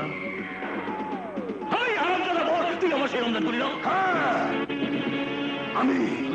আমি তো সেই রমজান কুলি। তোকে মারার জন্য আমি অস্ত্র কিনেছি। তোকে মারার জন্য মিস্টার খান, তোর অবৈধ অস্ত্রে অনেক মানুষ পড়েছে। আজ তুই মরবি, তুই।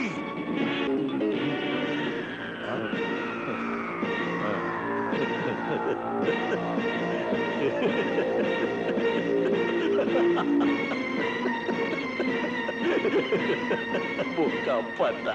এই, পরে আমার গাড়িতে করে থানায় নিয়ে যা।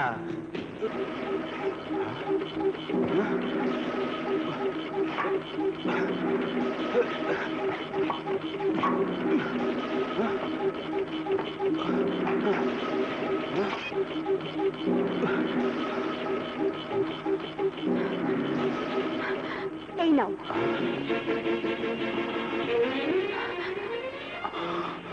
পিস্তল এবং টাকা বোঝাই ব্যাগটা আমি সরিয়ে দিয়েছিলাম। ড্রয়ার খোলা কেন?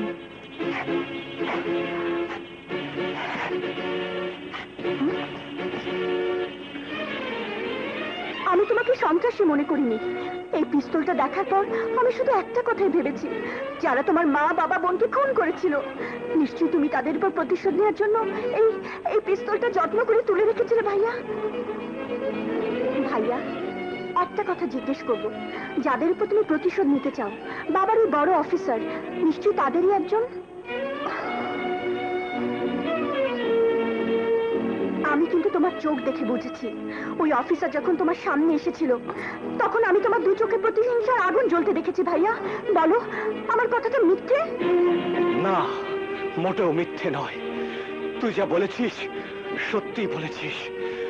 ওই হলো আমার মা বাবা ছোট বোনের ঘাতক। আমি জানতাম না ওই ঘাতকের সাথে আমার এখানে দেখা হয়ে যাবে। ভাইয়া, তোমাকে শুধু একটা কথা বলতে চাই, তুমি কি পারো না তোমার প্রতিহিংসার কথা ভুলে যেতে? আমি, বাবা, মা তোমাকে আমাদের জীবন থেকে হারাতে চাই না। আমি তোরে আবদার রাখতে পারবো না কবিতা। তুই জানিস না আমার বুকের ভিতরে কি কষ্ট। এই কষ্ট প্রতিশোধ না নেওয়া পর্যন্ত আমার বুকের ভিতর থেকে দূর হবে না কবিতা, দূর হবে না। তাহলে তুমি আমাকে কথা দাও ভাইয়া, আমার বিয়েটা না হওয়া পর্যন্ত তুমি খুন খারাপের মাঝে যাবে না। এই কথাটা অন্তত আমাকে দাও।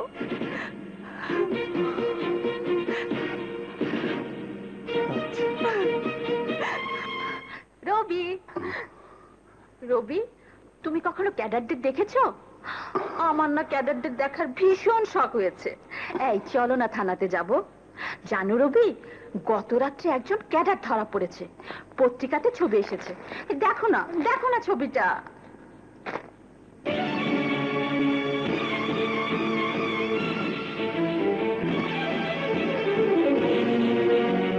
দেখো রবি, দেখতে কিন্তু মানুষের মতো, অথচ ওরা মানুষ খুন করে। তবে কি তোমার ধারণা ছিল ওরা জানোয়ারের মতো দেখতে? না, ওরাও মানুষ, আমার তোমার মতো মানুষ। ওদের শরীরে পশুর রক্ত নেই, আছে মানুষের রক্ত।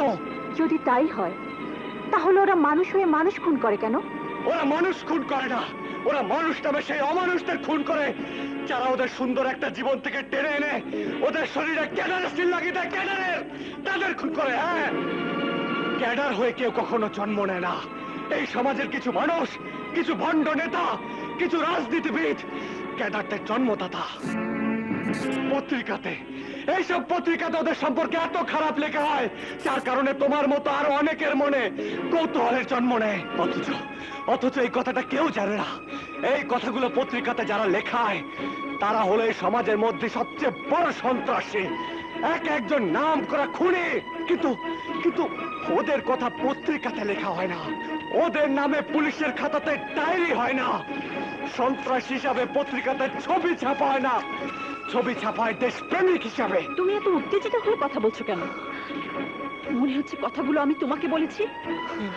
মনে হচ্ছে তুমি তুমি তাদেরই একজন। যদি মনে করো তোমার কথাটা মিথ্যে নয়, যদি মনে করো আমি নিজেও একজন ক্যাডার, তাহলে নিশ্চয় তোমার বিশ্বাস হবে না। কারণ কারণ তোমার ধারণা ছিল ক্যাডারদের দেখতে বোধহয় মানুষের মতো নয়। আসলে আসলে ওরা আমারই মতো মানুষ।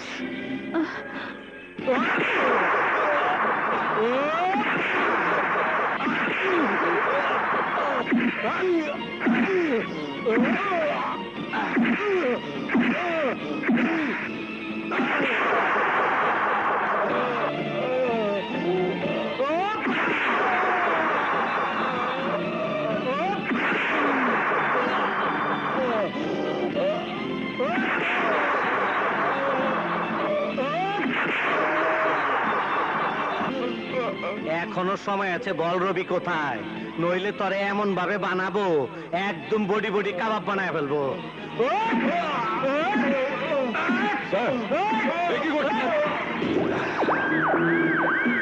আইনের পোশাক পরে কি আইনের কথা ভুলে গেছেন? একজন অপরাধীকে গ্রেপ্তার করার ক্ষমতা আমাদের আছে, কিন্তু এই অপরাধীকে থানাতে নিষ্ঠুরভাবে টর্চার করার ক্ষমতা আমাদের নেই। অবাক আর কিছুই নাই। তুমি কি আমার দুলাভাই? তোমার আমি থাপড়টাই জন্যই মারছি। তুমি ভুলে গেছলা আমি তোমার বড় অফিসার।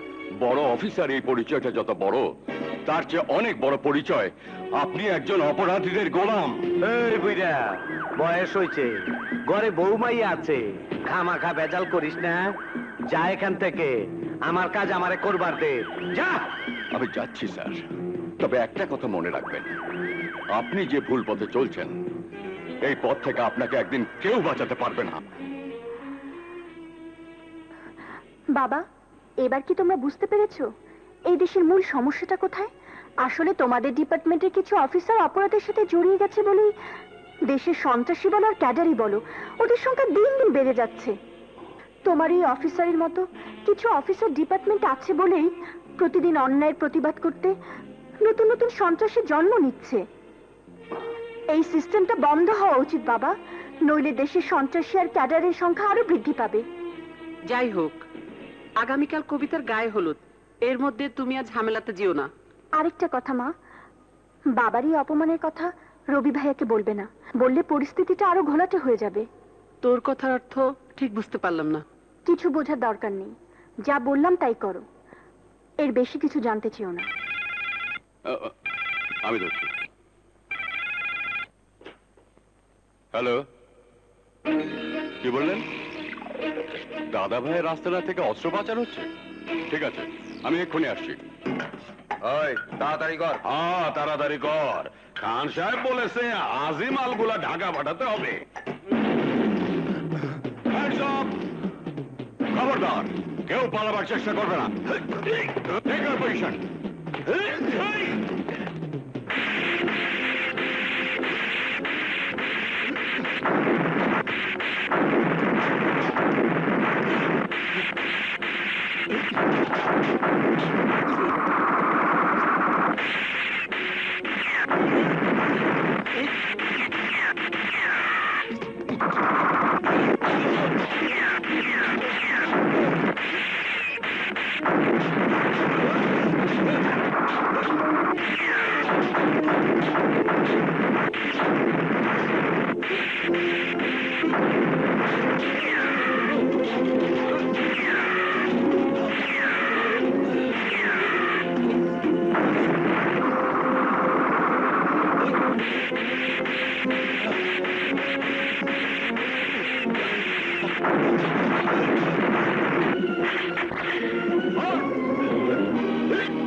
স্যার,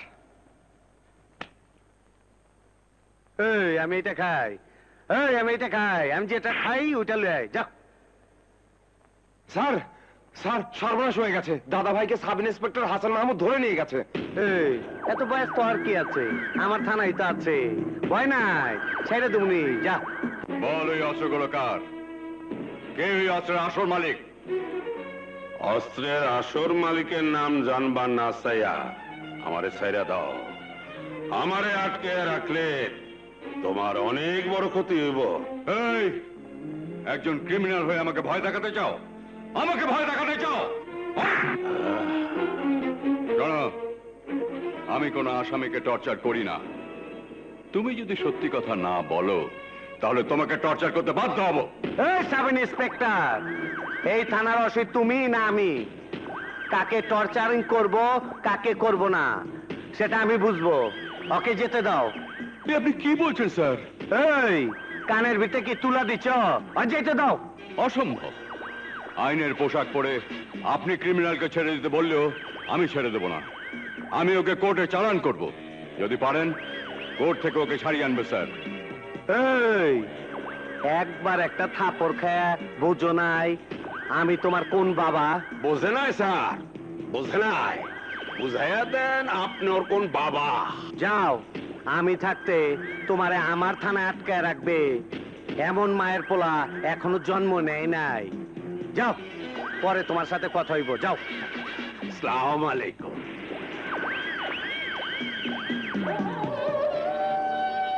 বাহ বাবা, এই তো আইনের সত্যিকারের মানুষ।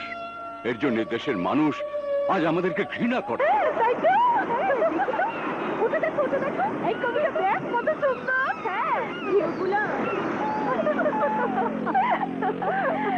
সেখানে এসে যা ভালো লাগছে না রসাপা। হ্যাঁ, ঢেউগুলো দেখো না কি সুন্দর লাগছে।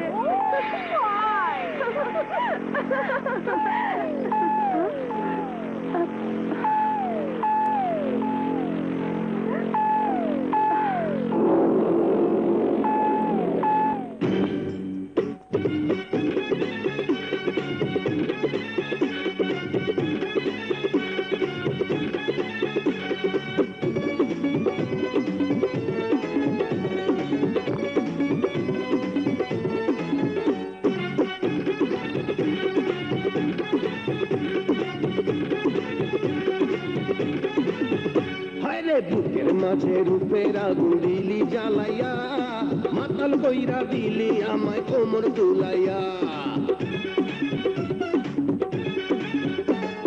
বুকের মাঝে রূপের আগুন দিলি জ্বালাইয়া, মাতাল কইরা দিলি আমায় কোমর দুলাইয়া।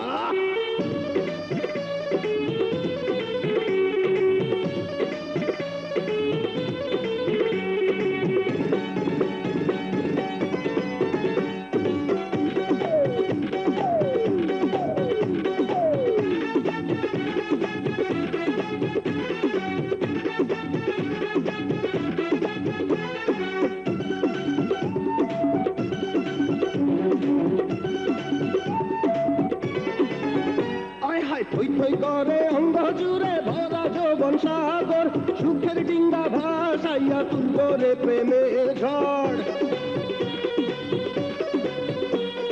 থই থই করে অঙ্গ জুড়ে ভরা যৌবন সাগর, সুখের ডিঙ্গা ভাসাইয়া তুলব রে প্রেমের ঝড়। জোরে জোরে বৈঠা মাইরা যাব না বাইয়া, মাতাল কইরা দিলি আমায় কোমর দুলাইয়া। বুকের মাঝে রূপের আগুন দিলি জ্বালাইয়া, মাতাল কইরা দিলি আমায় কোমর দুলাইয়া।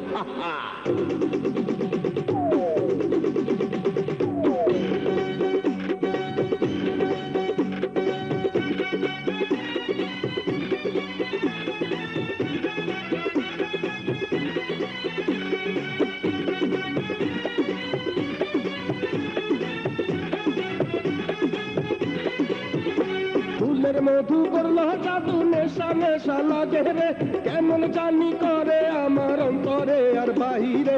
আউলা ঝাউলা হইলাম আমি সেই মধু খাইয়া, মাতাল কইরা দিলি আমায় কোমর দুলাইয়া। বুকের মাঝে রূপের আগুন দিলি জ্বালাইয়া, মাতাল কইরা দিলি আমায় কোমর দুলাইয়া।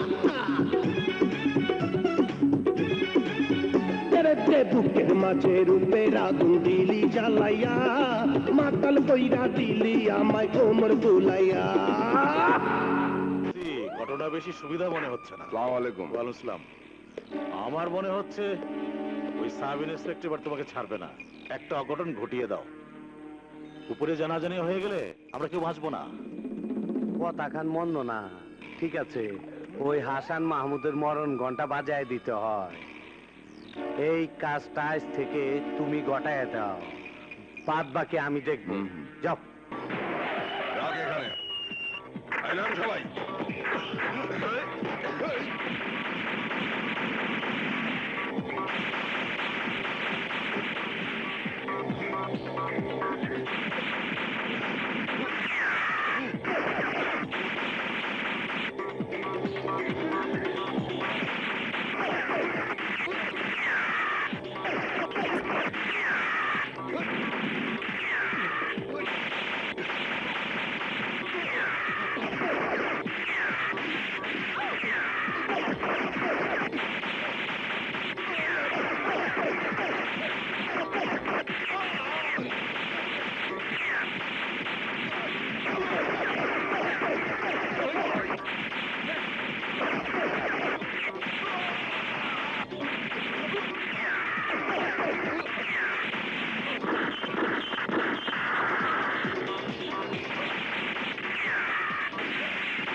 এই পিস্তল পেলে কোথায়? তাহলে কি জেনে নেব তুমি আসলে একজন ক্যাডার? তুমি তাহলে এতদিন নিজের পরিচয় গোপন করে আমাদের সাথে প্রতারণা করেছো? একজন অস্ত্রধারী ক্যাডার হয়ে একজন সৎ পুলিশ অফিসারের সন্তান হবার অভিনয় করছো। আপনাদের মতো পুলিশের চোখে আমি ক্যাডার, কিন্তু কিন্তু কেন ক্যাডার হচ্ছি? যদি বলে ওই পুলিশ অফিসার শমশেরের জন্য, ওই পুলিশ অফিসার শমশের আমার চোখের সামনে অন্যায় ভাবে আমার বাবা মা ছোট বোনকে গুলি করে মেরেছিল। ওদের মৃত্যু দৃশ্য আপনি দেখেননি, আমি দেখেছি। আমি এর জন্য আইন ছিল। তুমি মনে করো পুলিশ ডিপার্টমেন্টের সবাই এক একজন শমশের? না, এই পুলিশ ডিপার্টমেন্টে হাসান মাহমুদের মতো সৎ পুলিশ অফিসারও আছে। তাই বলছি তুমি পিস্তল আমার হাতে তুলে দিয়ে আত্মসমর্পণ করো। আত্মসমর্পণ করার মতো এখনো সময় আসেনি। আগে শমশেরকে খুন করব, তারপর আত্মসমর্পণ। দাও দাও বলছি, নইলে গুলি করতে বাধ্য হবো।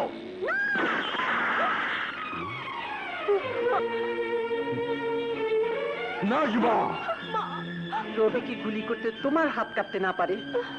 কিন্তু রবি আমাকে মা বলে ডেকেছে, তাই মা হয়ে আমি আমার রবিকে মরতে দিতে পারি না। তুমি কি ভেবে দেখেছো আমার স্ত্রী হয়ে একজন ক্যাডারের জন্য আইনের বিরোধিতা করছো? যদি মনে করো অন্যায় করেছি, তাহলে আমাকে গ্রেফতার করো, আমাকে গ্রেফতার করো।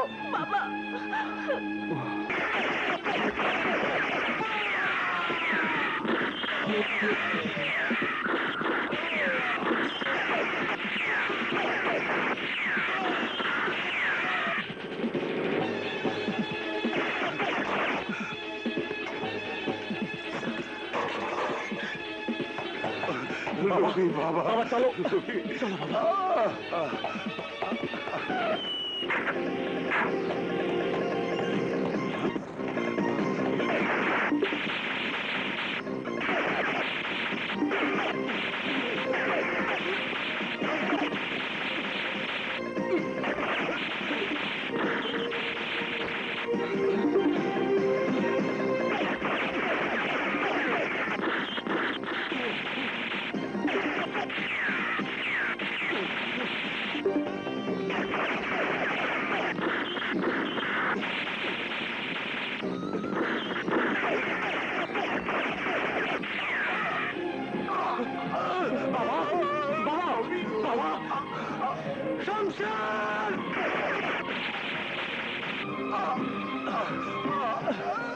বাবা বাবা বাবা রবি তুই পালা।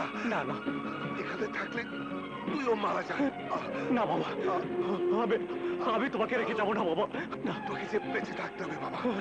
তোর বাবা মা বোনের খুনির উপর প্রতিশোধ দিতে হবে। রবি আমার কসম বাবা, তুই পালা। না তুই পালা বাবা। না বাবা, তুই পালা বাবা বাবা বাবা।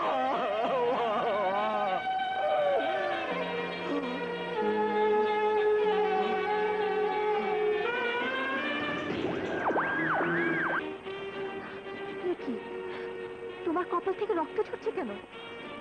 রত্না, ক্যাডার দেখার তোমার খুব শখ ছিল তাই না? মরণ যুদ্ধে যাবার আগে তোমার সেই শখটা আমি সত্যি করে যাবার জন্য তোমার কাছে এসেছি। কারণ এরপর তোমার সাথে আমার দেখা নাও হতে পারে। রবি, এসব তুমি কি বলছো? আমার কথা বুঝতে পারছো নাই তো? তোমার সামনে দাঁড়িয়ে আছে আজ একজন ক্যাডার।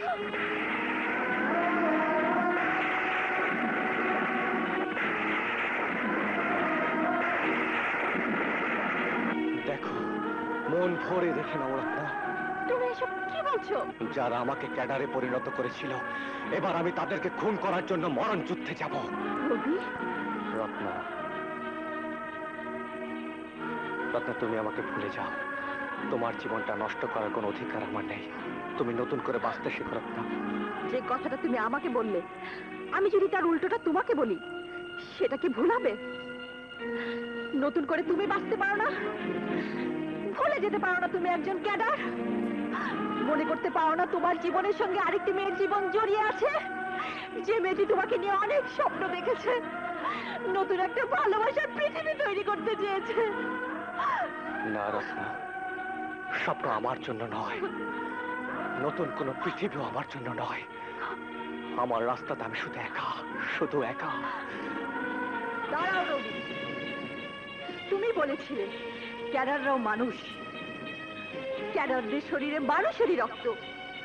মিথ্যে বলেছিলে রবি, মিথ্যে বলেছিলে।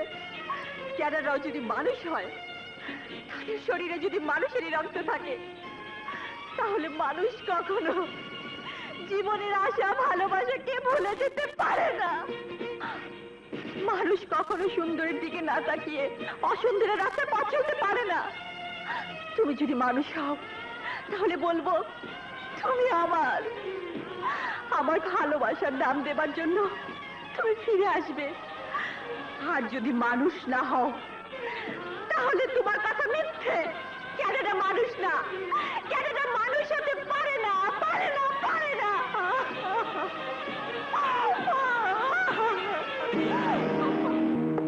Don't move! চালাও গুলি, চালাও গুলি। তোমার মতো একজন ক্যাডারের কাছ থেকে এর বেশি তো কিছু আশা করতে পারি না। শুধুমাত্র ভুল করে তোমাকে আমার সন্তানের জায়গায় বসিয়েছিলাম। এত কথা শোনার সময় আমার নেই, পথ ছেড়ে দিন, নইলে আমি গুলি চালাতে বাধ্য হব। আমি মারা গেলে আমার কোনো পিছুটান নেই, কিন্তু আপনি মারা গেলে আপনার পিছুটান আছে। তুমি কি করে ভাবতে পারলে আমার পিছু টানের জন্য আমি তোমাকে ছেড়ে দেবো? এখনো বলছি, আত্মসমর্পণ করো, আর না হয় আমাকে গুলি করে তোমার পথ পরিষ্কার করে চলে যাও। নিজেরাই গোলাগুলি করে মারা যাও, আর যারা সত্যিকার অপরাধী ওরাই বেঁচে থাক। আর সন্তান বাবার বুকে গুলি না চালিয়ে যাও ওই শয়তানদের বুকে গুলি করে আমার কবিতাকে উদ্ধার করে নিয়ে এসো, যারা আমার কবিতাকে তুলে নিয়ে গেছে। নাজমা, মা, আমি তোমাকে কথা দিয়ে যাচ্ছি মা, তোমার কবিতা আর আমার ছোট বোনকে তোমার বুকে ফিরিয়ে না দেয়া পর্যন্ত আমার মৃত্যু হবে না। এক মায়ের কাছে এক সন্তানের দেয়া এটা একটা প্রতিজ্ঞা।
তোর কলিতে আমার বাবা মরেছিল, আমার মা মরেছিল, আমার বোন মরেছিল। তোর জন্য আজ আমি ক্যাডারে পরিণত হয়েছি। তাই তোকে শেষ করে দিয়ে আমি আমার ক্যাডার জীবন শেষ করে ফেলবো।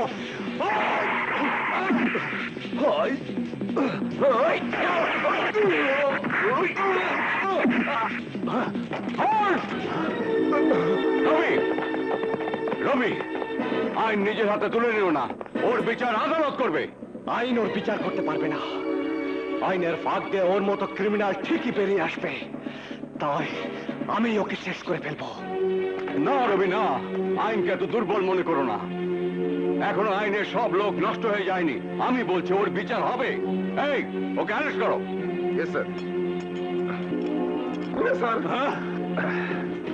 এই, তুই না তার বাপ মার খুনের প্রতিশোধ নিবি নে? আরে পারলে প্রতিশোধ নে প্রতিশোধ। তুই প্রতিশোধ নিতে পারবি না। তুই ঠিকই কইছ, আমি আইনের ফুটা দিয়া ঠিকই বাইরে আসবো। সেই দিন তুই বাঁচবি না। তুই বাঁচবি না, আমি তোর ঘন্টা বাজায় দেবো।